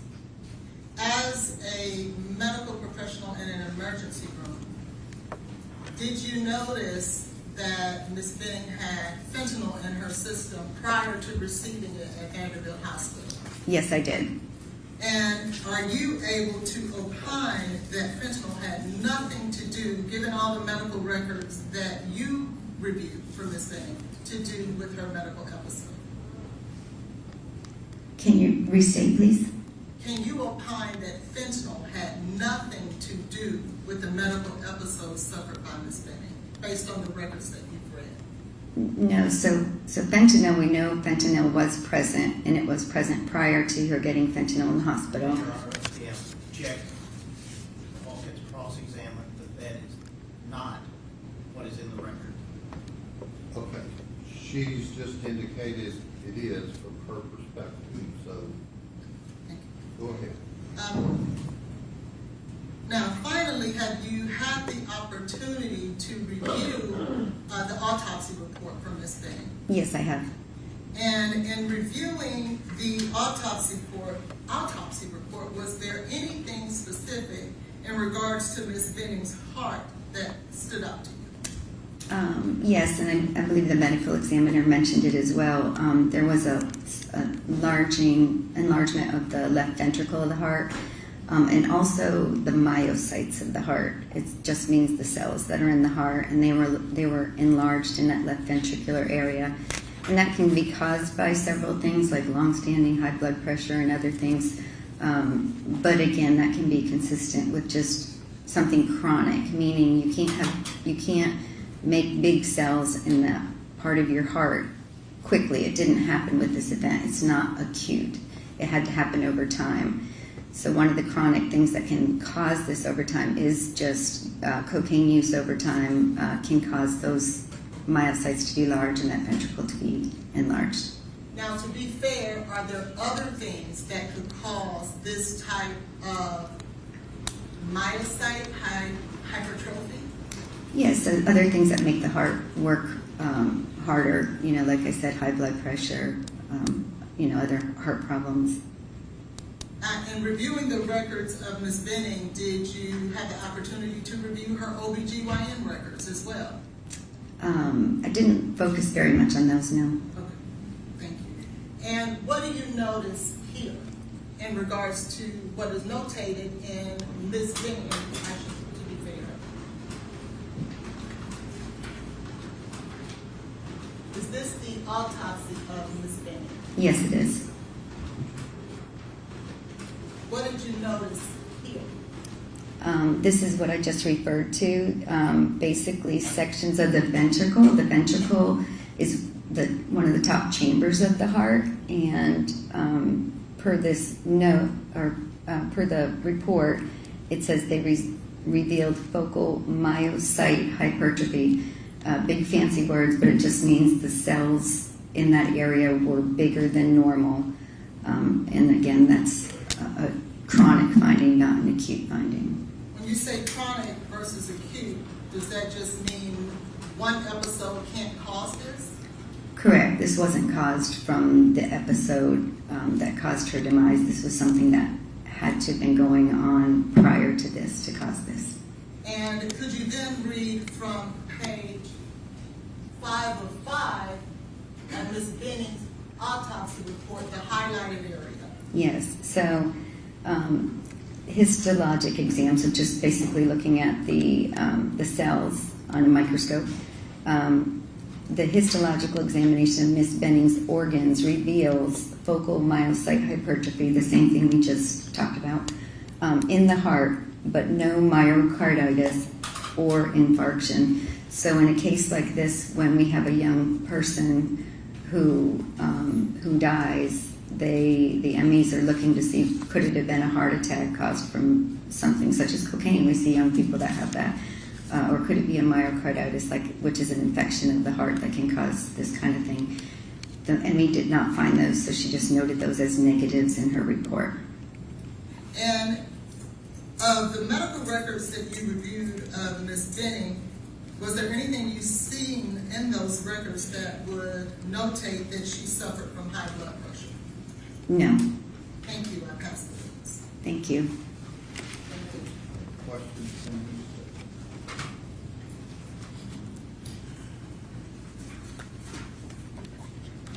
Dr. Larkin, as you said, you are not a toxicologist, correct? That is correct. And neither are you a forensic pathologist, correct? That's correct. Dr. Aaron Carney is a forensic pathologist and expert in that field. Do you agree? Yes. Now, talk about some things you reviewed. How much of the testimony, have you been in the courtroom to listen? We have our backs turned to the audience, obviously, but have you been in the courtroom to actually listen to the witnesses? No, I have not. Okay. Have you reviewed any of the daily transcripts of the witnesses' testimony that began on Tuesday morning? I have looked at some of the transcripts. Okay. Have you looked at Dr. Olashoga's? No, I have not. Okay. He was the emergency room doctor who was the first doctor to see Miss Benning, correct? Yes, I apologize. I did look at that. I forgot the name. Okay. And Dr. Olashoga's testimony, which you read, considered, she arrived essentially dead, correct? I mean, I don't believe she arrived dead. I mean, I don't think as an emergency doctor at that point we may make that same thought that he did. You know, when they arrive and they have no pulse and they're not breathing, yes, that's a correct statement. But when you go through what they did to revive them, then you can actually return someone back. Yes. Brought back from the dead. That's what Vanderbilt and Dr. Olashoga did, correct? So cardiac arrest, yes. Yes. Agree. And she was intubated without the need for any medication because she was feeling no pain. Is that not correct? I don't think anyone can say that, but I know she received medications. After she was intubated, correct? I believe the succinylcholine was at the intubation time. There's only one intubation, right? There is only one. Because when she was removed from the emergency department to the ICU unit, they don't take it out at the emergency room and then redo it later, correct? There's one intubation. One intubation, and that happened in the emergency department. That's correct. Correct. And without going through all these pages and things, would you agree the medical records that are in evidence speak for themselves about when medication was administered and when it wasn't? Yes, they do. Okay. And so, if the, butcher the pronunciation, you pronounce it. Succinylcholine. Succinylcholine was administered in the ICU because after she had been resuscitated, she was having seizures and body movements that would be consistent with proper medical procedure, correct? Yes, you can use succinylcholine other times, absolutely. Because it's a paralytic. Yes, it is. Was it given in the ICU or the ER? I believe it was given both, and from what he's saying. If the medical records, Dr. Olashover's testimony, Oops. and would you agree that the records Hang on, Letter. Got it. that Ms. Benning was intubated on 2/25/2023 at 22:06 hours? Is that correct? I would have to look to verify that, but if that's what you're seeing in the record, Well, again, the records are what the records are, and testimony has been to that effect. yes, sir. I just don't have it in front of me to confirm that. So that's not a note that you would have made when reviewing Dr. Olashoga's testimony. I didn't make any notes when I reviewed it, so I didn't make any timing on that. Okay. Let me just ask about that. When did you do these reviews of the, obviously you could not have reviewed the testimony until it happened, so that would have been this week, correct? That's correct. So when did you do that? This week or over the weekend? So probably towards maybe Friday, I may have looked at some of the transcripts, and then over the past day, I've also been reviewing. Prior to the trial starting, counsel asked you about reviewing a number of things, including the 911 call, correct? Yes, sir. When did you review that? Just recently, I listened to it, I know yesterday, and then I got the actual transcript of it. Well, since recently could be a term subject to interpretation, when were you retained and or become involved in this case? I believe 3 months ago, approximately. Okay. Recently, Yes, if we're talking years, yes. as opposed to months. So, 3 months ago, what was the first thing you reviewed?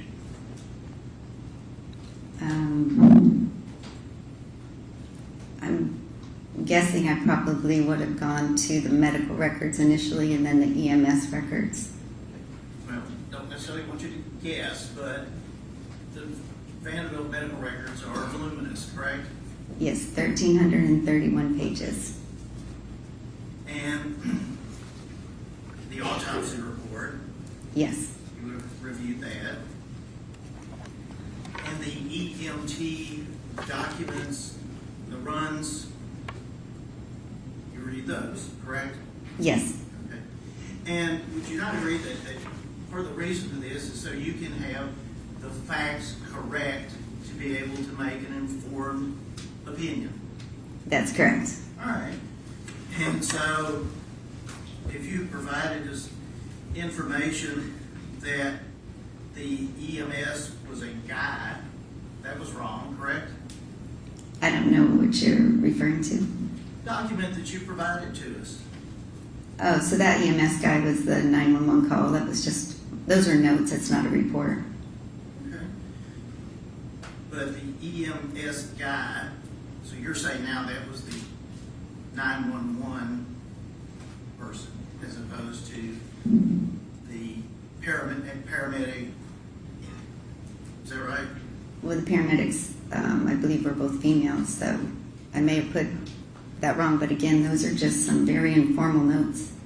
Well, again, but you're putting down on paper your memory of the facts, your knowledge of the facts, correct? I can, yes, Right. So if you say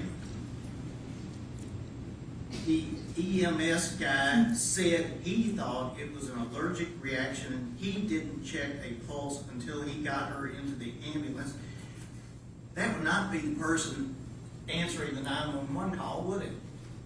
it may not have been.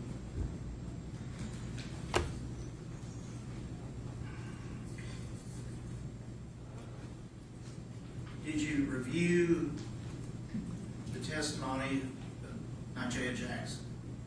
I did look at some of that, yes, Just some of it? that's correct.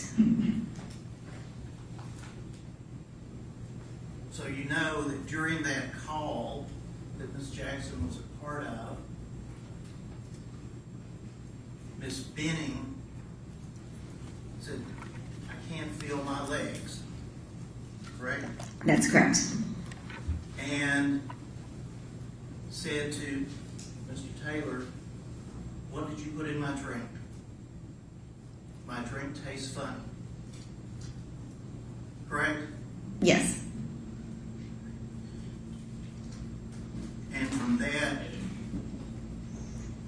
we have some time go by before the 911 call. But do you recall there being any mention of that, those symptoms on the 911 call? My legs, I can't feel my legs. no, I don't believe so.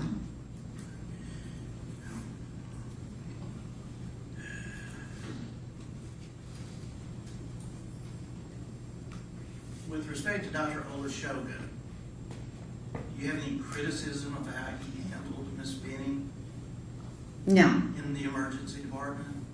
no, He did everything you would have done, correct? I believe so. Including having tests run, such as they could be run from the emergency department. We're talking about to see what is in her system, correct? Yes, You do that, yes, I do. yes. And you get those results back as quickly as possible, correct? We do.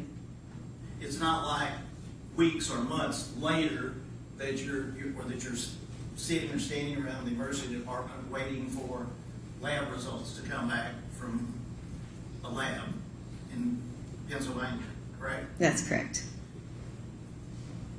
And Dr. Olashoga needed to have those tests run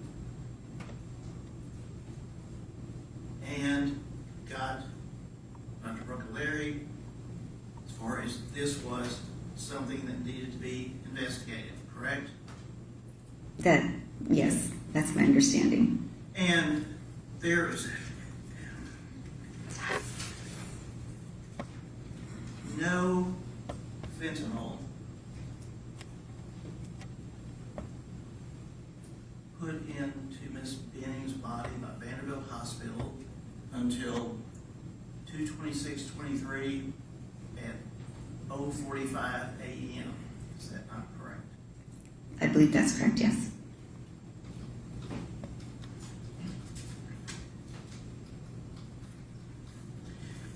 Now you talk about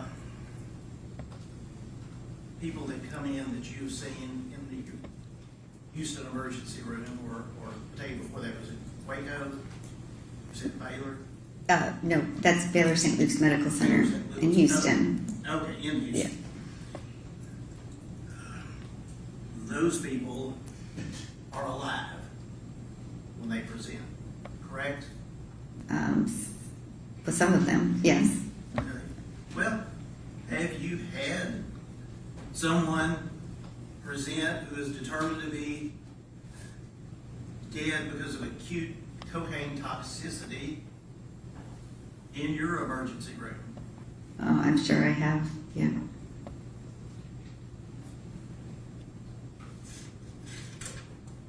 And that is Dr. Aaron Carney's cause of death, correct? Yes, that's correct.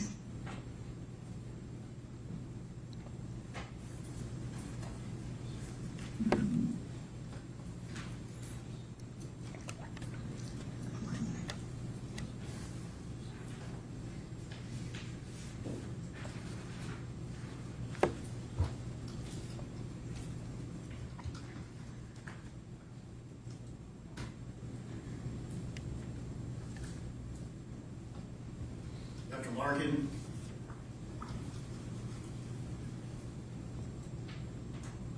based upon that and your testimony about what is typical of cocaine, typical of fentanyl, in the face of all that, you're saying, oh, it could be a fentanyl overdose, or it was a fentanyl overdose? Well, we know there was fentanyl as well, and we know there was cocaethylene. I don't know that those were taken into consideration as far as the cause of death. I'm not saying there's not cocaine. What I'm saying is, by the presentation, what happened just prior, it appears that we know there's fentanyl, but the fentanyl was accentuating or causing this respiratory arrest. And that's your, could have been. Yes, sir. Because of that trace finding. There's fentanyl was Are found. you basing this on the comforter? I'm basing it on the comforter, and that sample that was also testified to by Dr. Methune and Dr. Jaguar. Just one or two more things about getting the facts right. You would agree that's important? Yes, sir. To base any opinion on. And one of the statements in this report say on the day of her death, text messages indicate that Jade met with her drug dealer. That didn't happen, did it? Again, that's not a report. Forget that word, is that statement. Okay, those were just personal notes for me that I put down somewhere along the way, and I don't believe that there's any documentation that happened. I think we just know that she had text message contacting with the drug dealer that day, So back and you forth. put that, excuse me, I didn't interrupt, but you put that in your notes as something you were relying on. Not Right. relying on something that I was going to be looking at, and obviously I would have corrected that if I had been given a time or asked to, do notes. I didn't do them until just recently when I was getting prepared for this. So if they're inaccurate, they're not complete.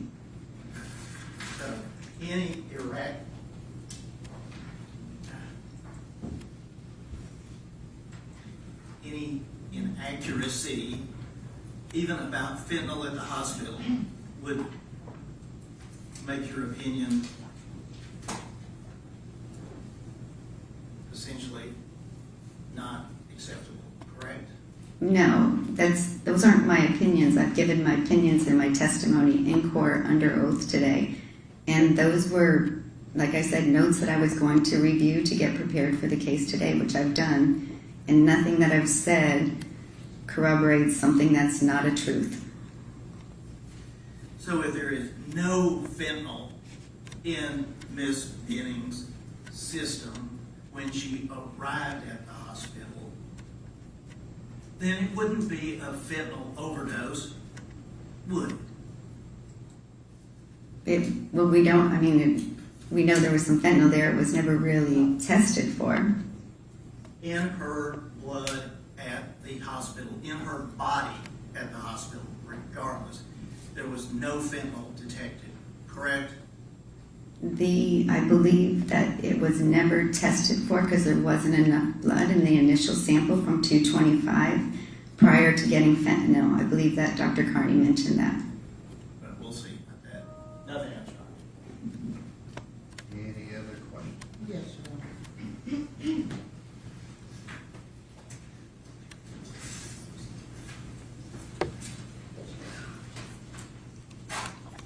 Can I have a memo, please?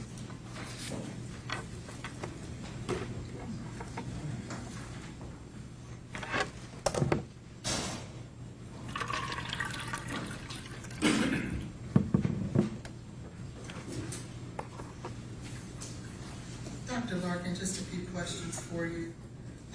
Wanted to draw your attention very quickly. When I asked you to take a look at page 55 of the medical records, Ms. Benning, Yes. what does that state to you? It states that succinylcholine, paralyzing agent succinylcholine, was injected, 76 milligrams were given intravenously, 226/23 at 0052. And it's part of the ED notes, again, which is at the top, so that was in the emergency department. When it says ED to hospital admission, what does that mean? That's just on all the records, and they start in the ED and then it's on the top, just all the records have that. And right below that, when it says ED notes, what does that stand for, if you know? So part of EPIC has a section for ED notes, and that just basically shows notes that were generated during the visit. There's other areas of the record, but these are just basically the notes. And just so the jury is clear, what is EPIC? So EPIC is a enterprise system. It's a electronic health record. So it's one of the biggest in the country. Everything that goes on in the hospitals or the doctor's office or anything that's related are all on an EPIC record. It's actually about 40% of the market share in the United States right now. It's a big product, and it's people may be familiar with MyChart. So if you have a MyChart, that's part of EPIC, and that's how you can talk to your doctors and you can get your medicines and you have your appointments. So EPIC is just all that medical record all being in one electronic location. Okay, and then I will draw your attention to page 43 of the medical records. At the bottom there, where it says ED procedure note by the Dr. Olushuga, do you see that? I don't see that. I think you have to go further up. There There we go. I apologize. Okay. Do you see that? Yes. And do you notice what number 1 says? Number 1 is intubation. That's the procedure we talked about earlier. And does it say given or ordered? Ordered. Is there a difference between the two? Yes, there's typically a note that says about the intubation that says attempted one time, what time it happened, and all that. You say a date of service? What does that mean? What is date of service? So date of service is the day that something happened, so you can have the date of service and also the time of service. So this date of service for this procedure note, which the procedure note is the intubation order, was at 2:25:23 at 10:06 p.m. And so this says it was ordered at 10:06. Well, that's not what you said. But Yes, that says this procedure note says in the notes that at 10:06 p.m. this procedure was ordered, which was an intubation by Dr. Olushaga. and so your testimony is this says ordered, right? Yes, it does. And this note says given. Yes. Okay, and what time is that? So this is the succinylcholine that was given. Again, that was given 2:26:23 at 0052. reason to give a paralyzing agent to someone who's dead? You can intubate someone without a paralyzing agent, depending on their status, but you don't necessarily, you wouldn't necessarily need to do that if someone's dead. Why would, as an emergency room doctor, why would you give succinylcholine to a patient? Well, because I guess we got to be careful how we use the word dead. When we say someone's in cardiac arrest, they have respiratory arrest or cardiac arrest, that means they're not breathing, their heart stopped. So essentially, I guess we call that dead. But we're resuscitating them. So fortunately, as an emergency physician, these patients that get to that situation, we bring them back. We resuscitate them. It's something we do. So they may have, and you hear people that say, oh, I died twice because I had 2 cardiac arrests, but they are not dead, brain dead. You're not going to stick them, in the morgue at that point. You're going to finish your resuscitation and determine if they truly are dead or they're not. And I understand that, did you have an opportunity to review any of these toxicology report records? Well, I did look at them. And again, you're not a toxicologist, are you? I am not. And is this number 231-29285? Yes, it is. Have you learned that that is assigned to the comforter that the vomitus of Miss Benning was located on when she was having her initial emergency episode in her apartment? Yes, That is before she went to Vanderbilt. that's correct. Have you learned through your review of all the records that there was fentanyl present and the vomitus on the comforter? Yes, And is this a record, based on your knowledge, if you know, that states that? yes, And to be clear, you're not stating Dr. Olushano did anything wrong, are you? no, And although Ms. Benning passed away, as stated in this autopsy of acute cocaine toxicity, when it comes to the manner of death, that could not be determined. Your Honor, I object to that. that's correct. She has asked that be stricken, not a forensic pathology. Yeah, this is a record that's in evidence. Then there's no reason for this doctor to Okay. ask about it. She's answered the question. Do you have any more few questions? I do not. Thank Okay. you. I pass the Any other witness. questions from the state? No. Thank you, ma'am. You can step Thank you, back. sir.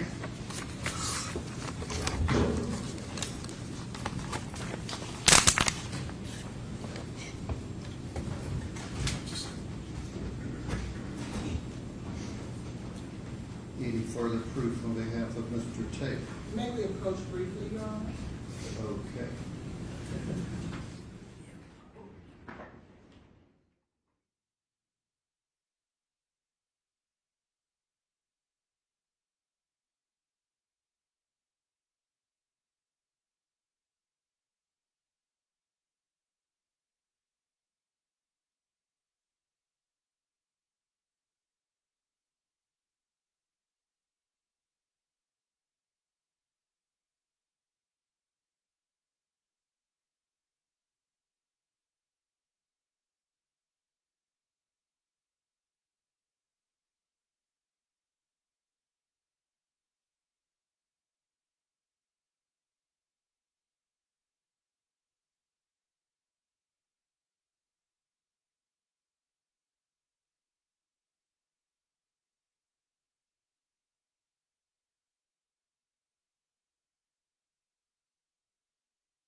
Sure.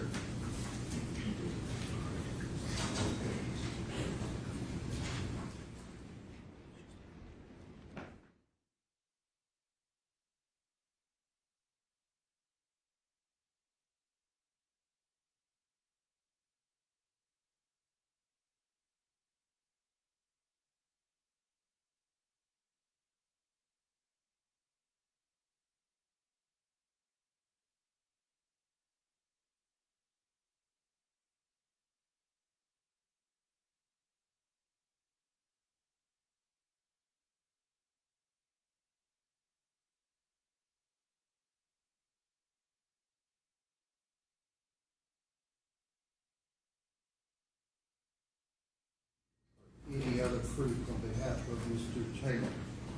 No, Your Honor, at this time, the defense rests. Okay. Will there be any rebuttal proof from the state? Yes, Your Honor. Who? Dr. Carney, Where is she? she is sitting Oh, right that's here. not her stuff. Judge, actually, the link did not work. I need a few minutes just so I can tell her a few things about the last two witnesses. Ladies and gentlemen, if you'll step down the hall, we'll break the lunch for 12:55.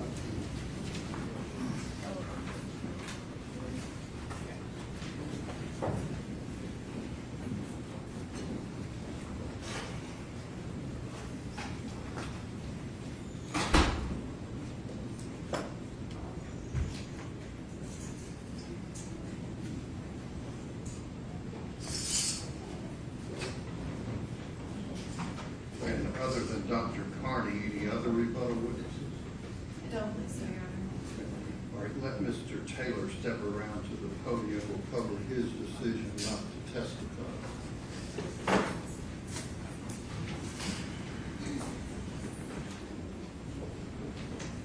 Raise your right hand and be sworn. Do you swear to tell the truth, so help you God? I do. All right. Go ahead. You're leading in this thing. Mr. Taylor, you understand that you have the right, absolute right not to testify in this matter? Yes, I do. You also understand that you have the right to testify if you so choose? Yes, I do. And if you don't testify, the judge can tell the jury that no inference can be drawn from your decision not to testify. That's correct. You've consulted with your counsel in this case about that decision? I have. And your counsel's advised you and the advantages and disadvantages of either choice that you might possibly make? Yes. And after considering all those rights and the possible decisions and the ways you might make that decision, you've decided not to testify in this case? Yes. And that's your own decision? Yes. Nobody's pressured, forced, or coerced you into making that decision? No. Thank you. Okay, you can have a seat. All right, we'll break from lunch. After we hear from the remaining witnesses, you'll give some thought to how long you want, from the attorney's perspective, closing arguments to be. All right, we'll be recessed till 12.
do this so I can factor in while that's going on.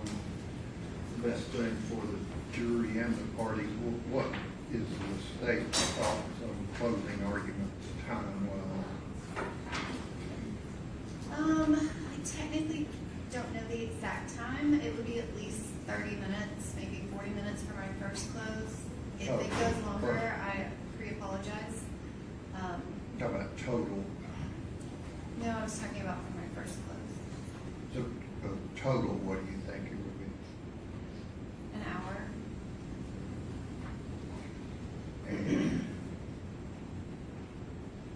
I'll say about 45 minutes. For your total argument? The reason, well, let's see how long this goes. Your Honor, I have one request based off of their opening presentation. They had some photographs and different things in I think it was jurisdiction and maybe opening. Our request is just that anything that is shown to the jury during closing arguments is something that has actually been admitted as an exhibit. Okay. I mean, that, I would think is a given.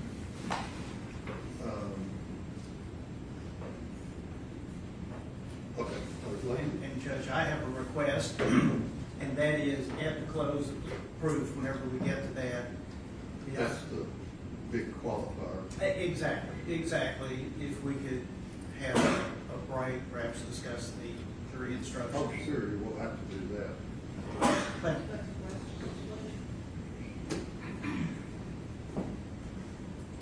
All right, let the jury think.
Good afternoon, Dr. Carney. Good afternoon. You were not able to hear the prior testimony of Dr. Lindsay and Dr. Larkin, is that correct? That's correct. Okay. There was some testimony that was specific to fentanyl and whether Ms. Benning might have died from a cocaine and fentanyl overdose, which your autopsy result is that the cause of death was acute cocaine toxicity. Can you describe what, if any evidence did you have of fentanyl in Ms. Benning's system prior to her admission at the UD? I don't have any evidence that she had fentanyl in her system prior to arriving at the emergency department. And was there specific testing of the urine sample from 2259 that was tested specifically for fentanyl? Yes, ma'am. And that was negative, is that correct? Yes, ma'am. And then that first blood that was taken at 2231, there was no fentanyl detected, but fentanyl, the specific drug of fentanyl was not part of that test. Can you describe what was tested and kind of what results were not present that give an indication that there was also no fentanyl in her Well, this commonly happens when we have someone who we believe has taken too much of a substance. They go to the hospital, they are unresponsive, and some testing is done on the urine to try to help direct the blood testing. In this case, we have an initial urine sample that is positive for cocaine and metabolites, no other drugs, no fentanyl. So when I have this limited amount of blood to work with, less than 2 milliliters, I really want to direct the testing so I can catch anything that's there, maybe that wasn't tested for already.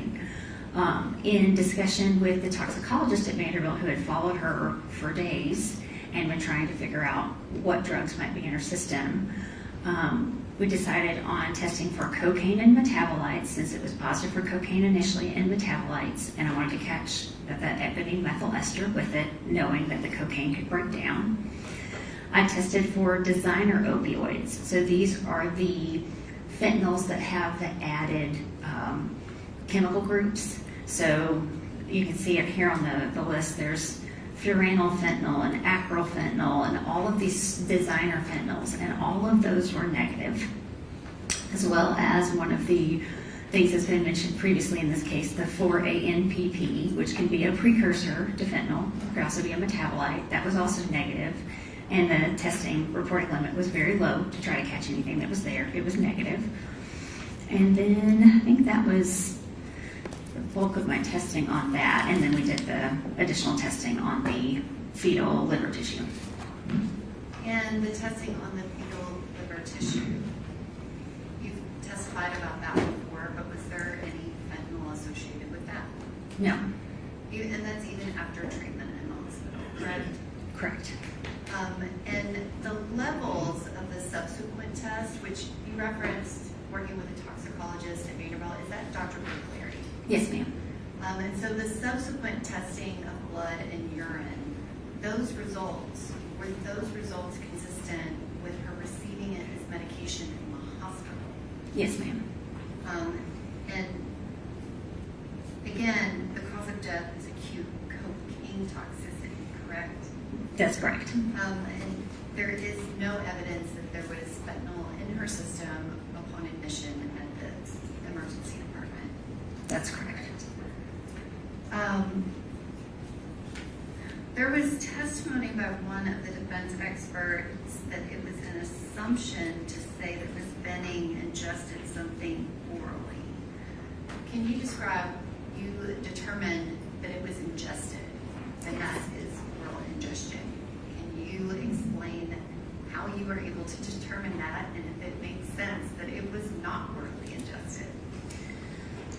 When we look at one of the toxicology textbooks or toxicology books that I refer to rather regularly, and it gets updated on a regular basis with all new studies, the studies have shown kind of the average, or the ranges and the averages for the amounts of cocaine in cocaine intoxications that have been detected and tested, both in obviously controlled studies, you know how much they've taken and how much the amounts will be, but even in ones that have been treated in the hospital, whether they've died or not.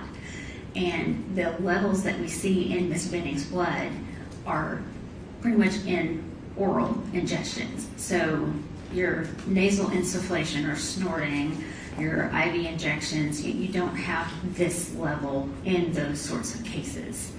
You really see it in the thousands like this when they've ingested it orally. Which, that's part of that oral ingestion is because that level is so high. Is that correct? That's correct. But also we have that vomit from the comforter that also tested positive for cocaine. That's true. And when EMTs see the pink vomit on her mouth, but they also find her face down with her face on the comforter and the vomit stain is under her mouth, that is part of the evidence that you considered in determining it was oral ingestion. Yes, ma'am. And then we also have a witness who testified that Ms. Benning said to Blaise Taylor, "What did you put in my drink? I knew my drink tasted funny." And you consider that, is that right? I did. Dr. Lindsay also made a comment that you determined that the cocaine all spontaneously hydrolyzed in the tube. That was the clear cap tube without the preservative. Does that make sense to you? And can you explain kind of what happened with the clear cap tube and then it hydrolyzed? Is that something that is commonly seen? Yes, so that's something we kind of talked about before, how typically when we draw blood at the time of autopsy, we want to put it in a gray top tube that has that sodium fluoride to stop those enzymes from breaking down the cocaine, because it can continue to break down even after the person is deceased while it's still sitting there in their body and while it's sitting in the tube if you don't have something to stop those enzymes. We had a clear top tube which didn't have that, so the blood continues to break down. I've seen this on many occasions with hospital blood samples with maybe a prolonged time after, death before autopsy. And so that's why we want to look for that ecgonine methyl ester. I found a study that was published back in the 90s, so this has been kind of a known thing for quite some time when you're looking at post-mortem levels of cocaine, that if you want an accurate estimate of the cocaine or accurate number of nanograms per milliliter of cocaine that's in the blood at the time of death, then you want to add the cocaine and the ecgonine methyl ester together, because that was all parent cocaine initially. And this is not something that just you know, but is that something that the other forensic pathologists at the medical examiner's office, that is just a normal practice of how you would estimate the parent cocaine? Yes. And Dr. Bergleri at Vanderbilt, y'all discussed that, and she in fact agreed with you. Is that correct? I don't remember if we talked about the specific numbers after the fact, but we did talk a lot about the testing and what tests would be most appropriate to order and what we were worried about for her cause of death. And Dr. Bergleri also was aware of the cocaine on the comforter, and y'all spoke at length about if it was oral ingestion and the numbers and if everything lined up. And Dr. Bergleri was in agreement. I think we did talk about that because we had a meeting with several of us, and we discussed aspects of the case. Which there were several meetings where everybody was meeting to kind of discuss what the levels were and make sure that everybody was in agreement of kind of what happened and what the test showed. During those meetings, it came up where it was the lawyers were asking, could you determine how much cocaine was ingested? And the result of that was all of the toxicologists saying no. That's correct. So the problem is, I can't remember, I may have mentioned this before, when you buy medication at the store, it's tested. There's, quality standards. You know that when you buy that over-the-counter medication like ibuprofen or Tylenol, you know how much is in each pill because it's been standardized, it's been tested, it's passed, those sorts of testing. With your illicit drugs that you buy on the street, you don't have that kind of testing. You don't know how pure the drug is that you're buying, how much is in this particular packet of powder or liquid compared to another one. You don't even know for sure what's in it. They may tell you it's one thing and it's something else. So there's really no way to say exactly how much amount or how many times something was given. And part of the high number is that oral ingestion and the other evidence that it was put into a drink and it was liquefied and in a liquid. Is that right? So liquids or something dissolved in a liquid is going to absorb more quickly than something that's encapsulated, where the acid in your stomach has to eat through a capsule or has to break down a solid mass of the drug. If it's liquid, it's really just going to spread out and it's going to absorb more quickly. And you previously testified about the one other autopsy case that had a similar level of cocaine concentration in their blood, and it was someone that swallowed some type of cocaine rock something in custody out of jail. Then object to the legal nature of the question. Okay, well, jury calls, that, what's your question about that? Well, Judge, I was restating her prior testimony so I could get to the question. Okay, good. You testified about that previously, and that has the same level as Jade's level in this case, similar. Yes, it did. And based on the facts of that case, it would not have been an inmate that would have ingested 16 balls. I mean, it has to be something small enough that he has on his person and he could swallow it quickly while on intake, and then of course it affected him rather quickly as well. And liquid cocaine can be lethal even at a smaller dose. Is that correct? Well, again, we don't know how much is in it, so, it could be very concentrated. And so we would not be able to guess that. Is that correct? That's correct. And also, specifically, cocaine, you've testified to this, has a connection to placental abruption. Yes, ma'am. And that is very commonly known, that it is the one substance that has a direct connection to that. Is that correct? That's correct. Okay. Judge, part of this is reiterating her prior testimony. Okay, so, all right, she's answered that. What's your next question? Can you describe how Jade Benning arrived to Vanderbilt University Medical Center? How she arrived. What was her state when she arrived in the ED? She had no pulse. She was pulseless. She had no blood pressure. She was unresponsive and not breathing on her own. She relied on, medical therapy and other providers to basically do her breathing for her. And Dr. Olashoga testified that she arrived to the emergency department dead. Would you disagree with that? No. They also had testimony from Dr. Larkin. She works in an emergency department. She's not a forensic pathologist. And she was testifying about snoring and agonal breathing. Can you describe when does agonal breathing occur? What are the circumstances? So agonal breathing is that gasping for air type breathing that occurs when the brain is not getting enough oxygen. And is there one thing that causes that or one circumstance that causes that? No. So anything that's going to deprive your brain of oxygen, so that right around the time of death. So it could be drugs, it could be a natural event. It's not specific to any one thing or any one drug. And that is consistent with Ms. Benning's case of that acute cocaine toxicity?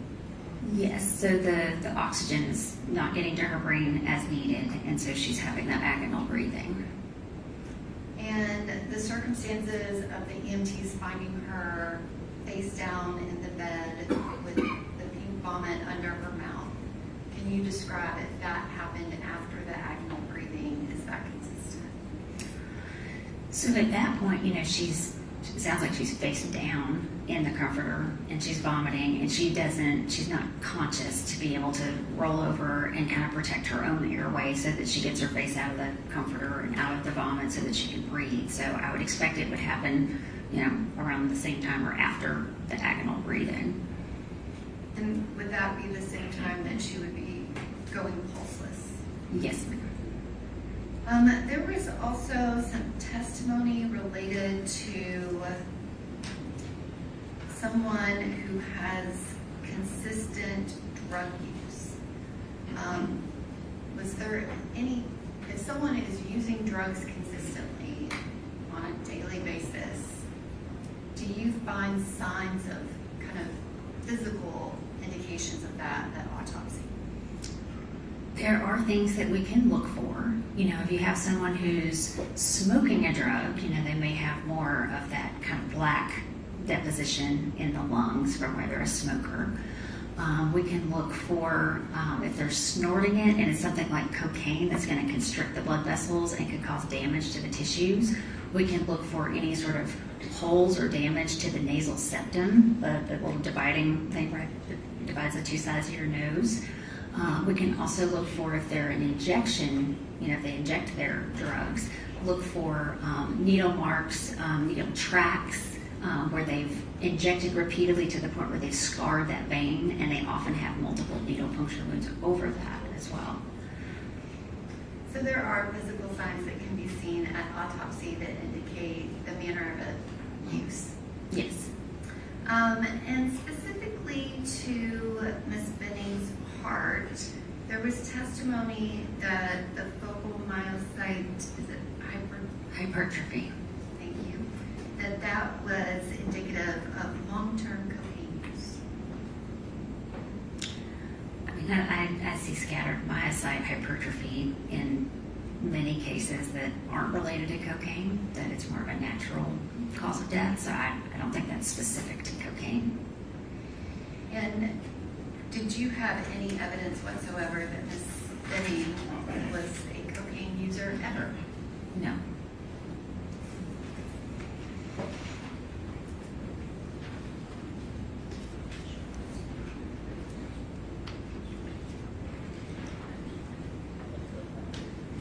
And Dr. Carney, your expert opinion on the cause of death is acute cocaine toxicity, not a fentanyl overdose, correct? Correct.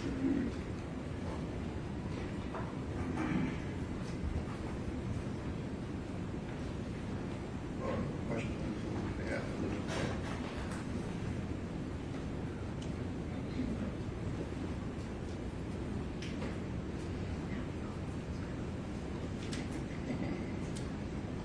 Good afternoon, Dr. Carney. Good afternoon. How are you today? All right. I just wanted to talk with you about a few things. You stated that on direct examination that you had a meeting with Dr. Brucalari and others. Yes. And at that meeting, you guys were discussing the toxicology results for Ms. Benning. Yes. And who all was at that meeting? Oh, we were discussing timeline of events and toxicology. Do you have notes there in regards to that meeting? I'm not sure. I know that there was the police and Dr. Berkeley and me, and I think General Norman may have been there as well. And I'm sorry, did you have notes for that meeting? I did, but I don't see them here. In that meeting, were you aware that Dr. Brucalari found that Ms. Benning did in fact have cocaine in her system? No. She didn't share that with you? I don't recall seeing those records. No. Are you familiar with the CFSRE records? I am now, but I don't remember discussing this then. Okay. And now that you have seen the CFSRE records, have you since learned that Ms. Benning did in fact have cocaine in her system? I believe it was in the urine, and yes. Okay, thank you. You testified earlier in regards to toxicology report that was a result of the blood that you sent to NMS. And I think you said that you had a very limited amount of blood to test for. Is that right? That's correct. And the reason you had a very limited amount, it wasn't because you didn't request enough, it was because you wanted the most accurate picture of what was going on with Ms. Benning at the time she entered the hospital. That's correct. We want the earliest blood sample if possible. And the earliest blood sample, to be fair, was retrieved for medical purposes, not forensic purposes, correct? That's correct. And so that's why it didn't have the gray topper on top. Yes, ma'am. Okay. And when you ordered those tests on that blood for which you relied on for your results in your autopsy, you did not order the fentanyl test, correct? Correct. I ordered the designer opioids, it's kind of specialty fentanyl test. Right, but it's not fentanyl, correct? Correct. And so if fentanyl was present, we wouldn't have known because you didn't order that test, is that right? Yes, I didn't order that test because it was not in the urine. So if it's not in the urine along with the cocaine, there was no reason to waste blood testing for something that's not there. But to be fair, nothing was in the urine. Isn't that true? No, that's not true. There was cocaine in the urine. Which urine are you referring to? The very first one. The one for 225 and 2259? Yes, ma'am. Okay. Well, your blood sample was 225 and 2231, which was before the urine. Yes, so cocaine was in both. Okay, but you said you were relying on the urine. Right, to help direct my testing because I didn't have a lot of blood, so I needed to direct my testing to things that I was concerned about. So the fentanyl had been ruled out in the urine and the cocaine was ruled in, but I wasn't sure that anyone had tested for the designer fentanyl, so that's why I tested for those. So but just so that the jury is clear, fentanyl itself would not have shown up. Not in this particular test. Not no. in the blood, okay, Correct. just to be clear. Now, what test was that the fentanyl showed up in and 22, that did not show up?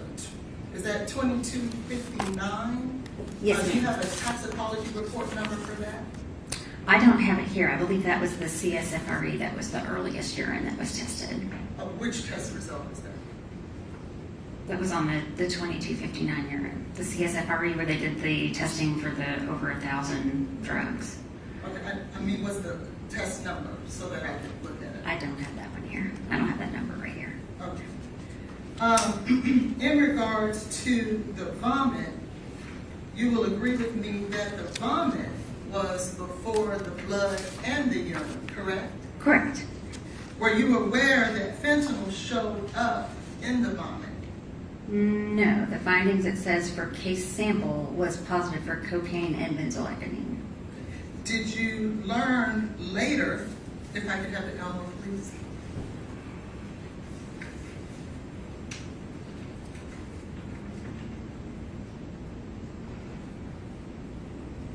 Just so that we're oriented, the 231, 29, 285, Yes. which is for the comforter, you see that? Yes.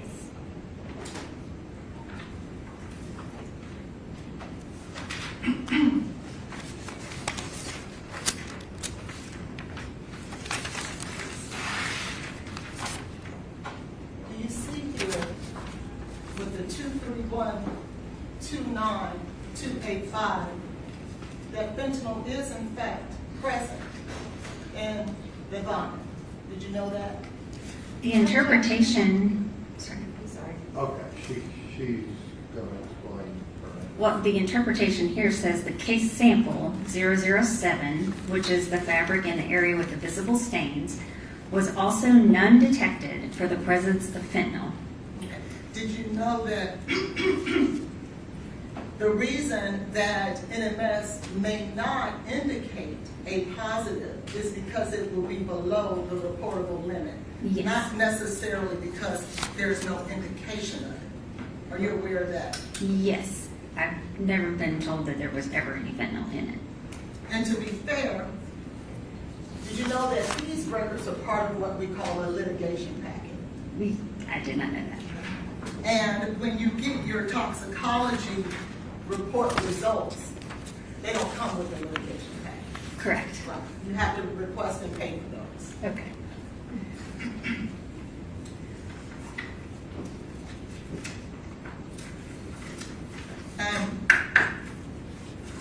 Are you familiar with pharmacokinetics? Some. Are you able to perform the pharmacokinetics calculations? No.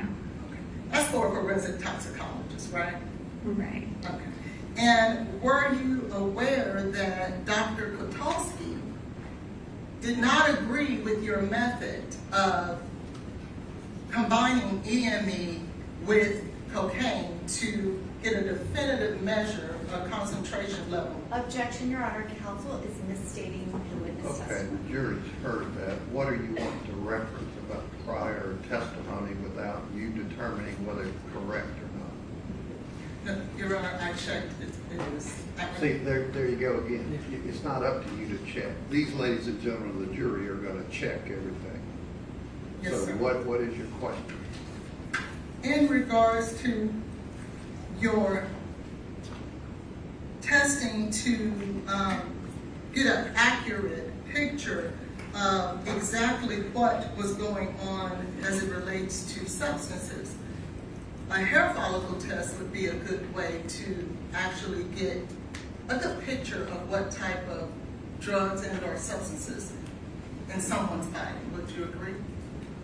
Well, the problem with that, sometimes if you're worried about levels, is there's not a lot of studies or samples or experiences you can compare to with hair. They draw blood in people all the time when they treat them for intoxications or when they die and they do an autopsy.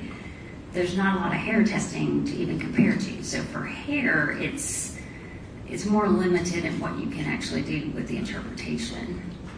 And I get it for the levels because there were a lot of tests here that didn't have levels. But it would have at least shown you what was present, wouldn't it? What's in the hair? Sure. And show if there's any drugs there. It wouldn't show? Yeah, it would show if there were any drugs there, yes. Thank you. As it relates to the, I know I'm gonna mess this up, the focal myocyte Hypertrophy. hypertrophy, thank you. Miss Benning was a young woman, correct? Yes. And otherwise a very healthy young woman, correct? Correct. Now, we're certainly not saying that the only reason that she would have an enlarged ventricle is because of cocaine use. Not saying that, No. but it is certainly a possibility, is it not? I mean, something that will increase your blood pressure would cause your, heart cells to work harder. So you could say myocyte hypertrophy goes with things like that. So that could be a lot of different things. Cocaine's one of many on the list. What other things would be on the list? I mean, any sort of stimulant or, even, who knows, anxiety or genetic problems or whatever. When you say stimulant, what is a stimulant? Well, like fentanyl, methamphetamine, something that drives the blood pressure up.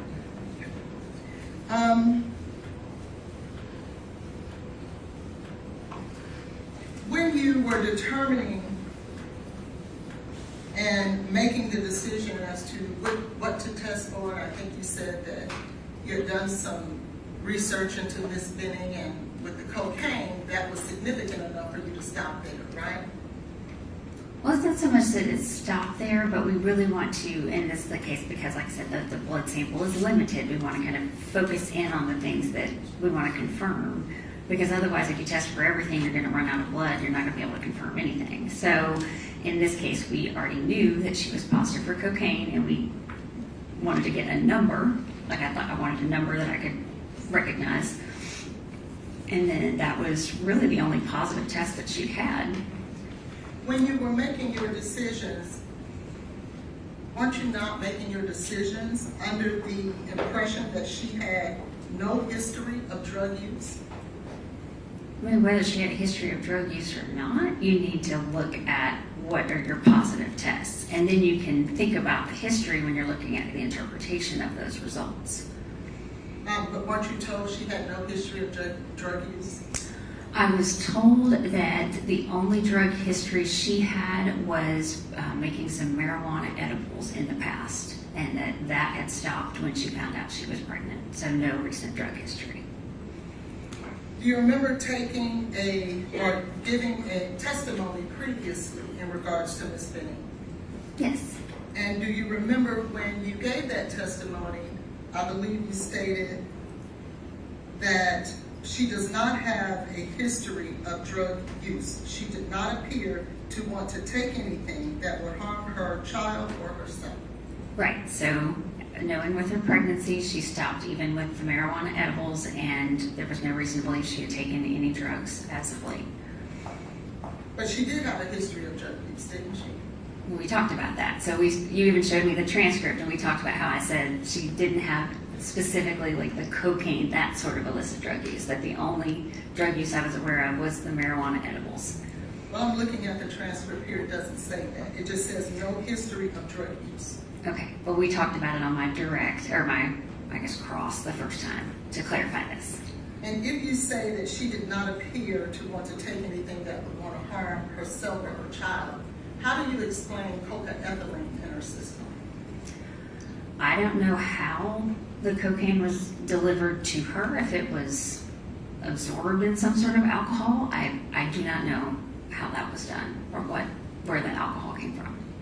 Would Ms. Benning not be able to taste cocaine and alcohol if she was given it unknowingly? I don't know how much alcohol it might be, and I don't know anything about cocaine taste, so I can't help you with that. Right, fair enough.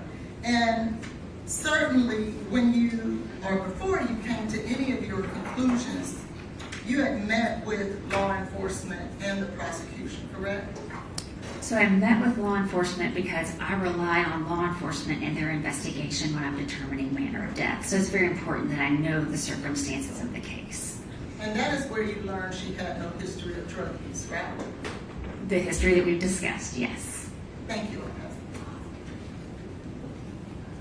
Any other questions? Just to clarify, Dr. Carney, your cause of death was not based off of the meetings with anyone. It was just the manner of death. Is that right? Correct. So the cause of death is something I'll determine through the autopsy and the toxicology and the histology, the looking at the slides, all the work that I do on my end. I really refer to the investigation for manner of death.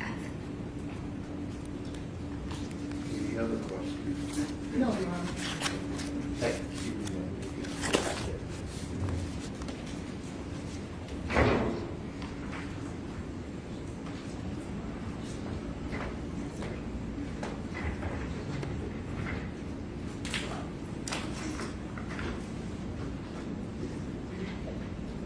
Any further proof from the state? No, Your Honor. Any further proof on behalf of Mr. Taylor? No, Your Honor.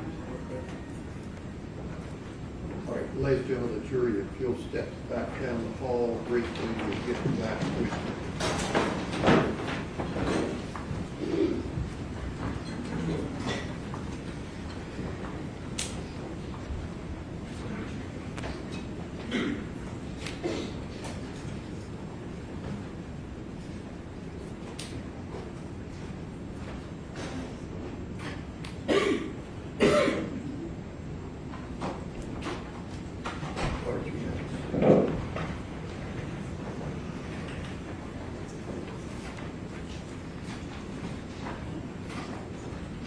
All right, in terms of jury instructions and lesser included offenses, the court plan, as the case law points out, to charge the indicted offense, second-degree murder, voluntary manslaughter, reckless homicide, and criminally negligent homicide as to each of the 4 counts.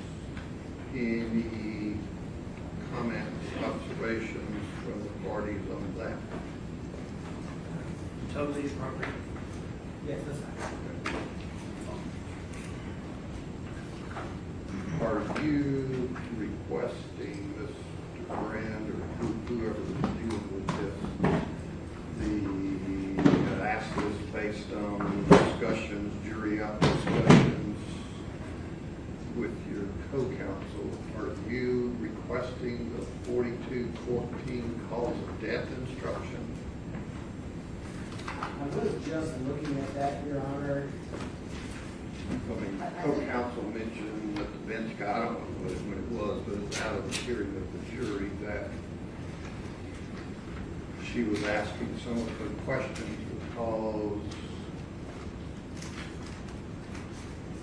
That appears like that might be an appropriate instruction. Vanderbilt and the family caused the death of the fetus. I don't think the portion of that says, there's like a parentheses portion that says there's evidence in this case that the deceased required medical attention as a result of the injuries.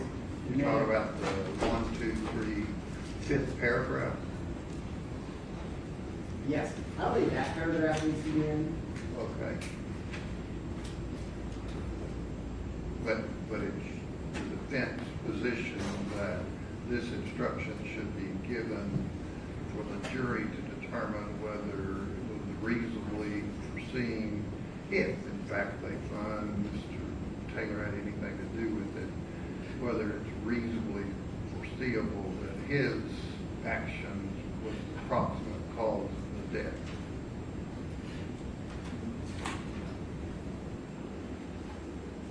Or something Vandy or the family chose to do.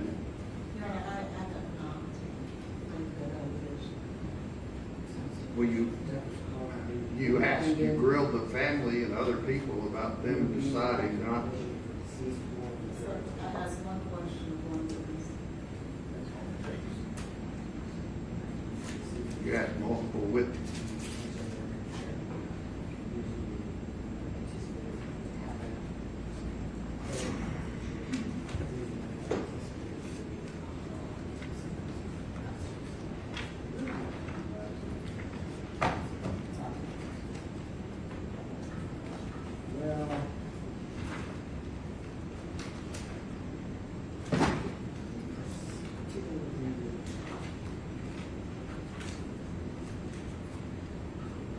I don't think the argument is that there's an intervening cause. I think the question is just, the argument as I understand it is that it's more of a proximate cause. And I think that's probably, there are probably general instructions that address that. It's more of like a reasonable doubt kind of thing. I don't think we necessarily have to have that in there. So you're not seeking 4214. No, I don't know if that's the right one in this case. Because I don't think that's the argument, that there was some kind of intervening cause. Well, I mean, the question, that's even why I got to looking at it, wondering whether it should be in. I mean, there were questions about whether the family declined performing a C-section, what Vandy's advice was, and whether the fetus was viable or would have problems, I think was one of the words that was used. Yeah, I don't think, I don't anticipate that being an argument. Okay. Does the state have any input on that? Hey, Your Honor, I believe the pattern 708, for example, the defendant, or one for whom the defendant unlawfully killed the alleged victim.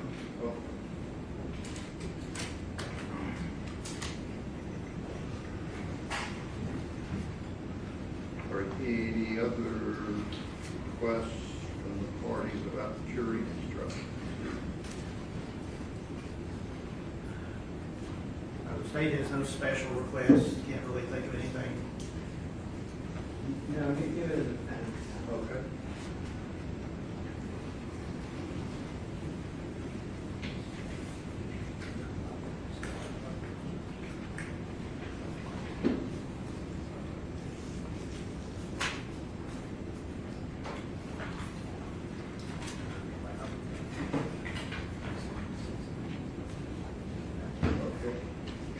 What do the parties need?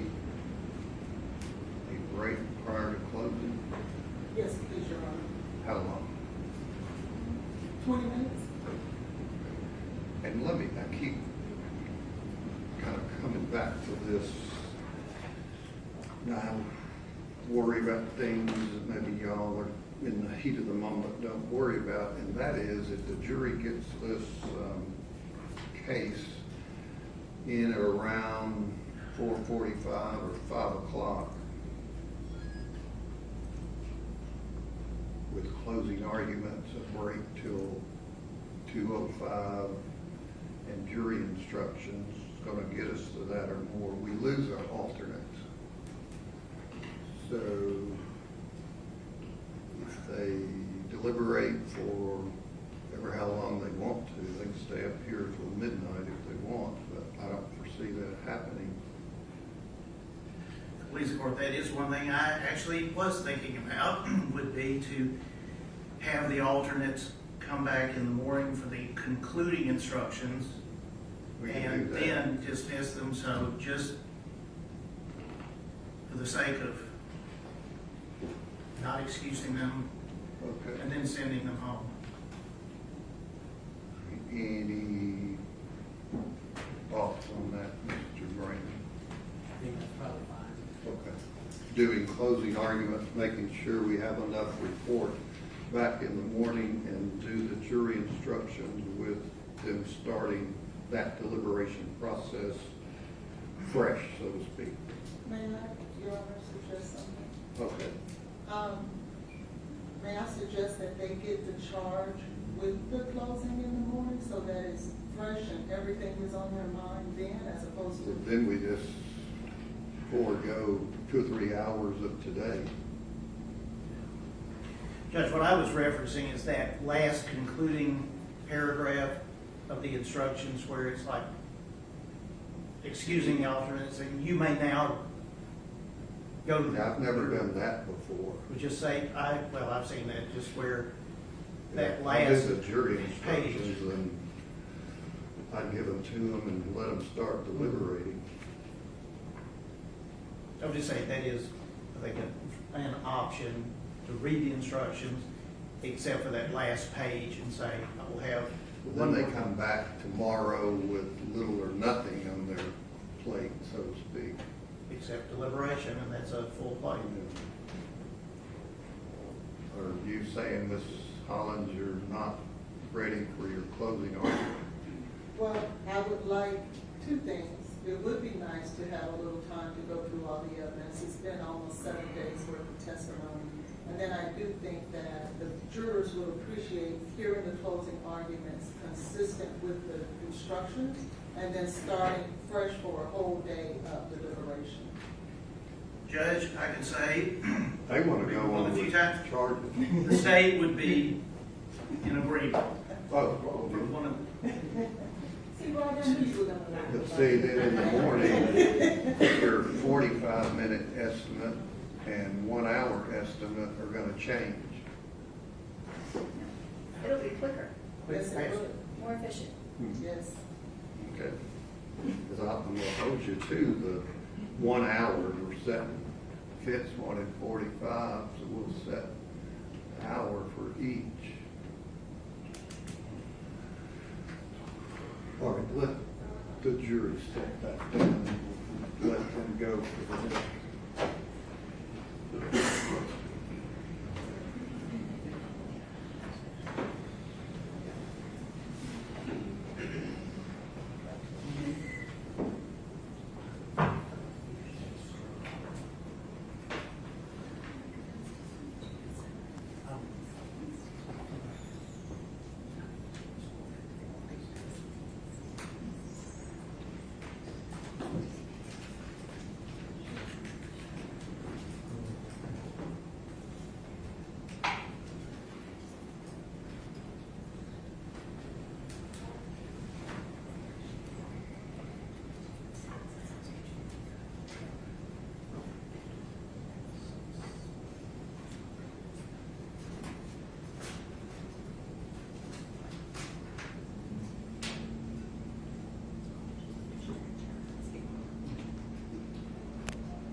Members of the jury, after input from the attorneys who need, rightfully so, a small break, like 20 minutes or so, to gather themselves in terms of their closing arguments and things they may want to reference, factoring in that, plus closing arguments from both sides and the court's instructions to you, which will be a little over 30 minutes, it would probably just having, you can blame me for this if you don't like this decision, because it's mine and nobody else's. I get input from the attorneys, but the best thing from my perspective is to recess for the day, have you come back in the morning. There's a number of other things that I consider after 600 plus jury trials. So just trust me on that. Come back in the morning refreshed, be to the point of closing arguments to you and the court's instructions, and then you would begin deliberating shortly after you come here in the morning rather than starting at 5 o'clock tonight, okay? Just remember what I've said about not discussing the case, going by any locations, looking things up, listening to anything in any kind of media outlet, social media included, and leave your notes up here. Tomorrow, report in the morning, 8:45, 8:50, and we'll get you up and get the case submitted to you. You can step out with the report.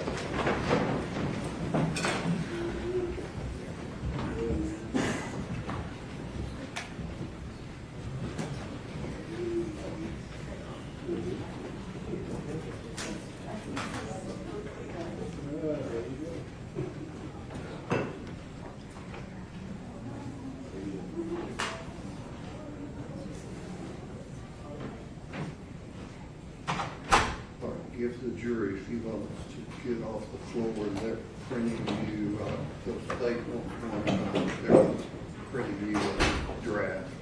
Still be a draft. Yeah. All right, we'll be in recess.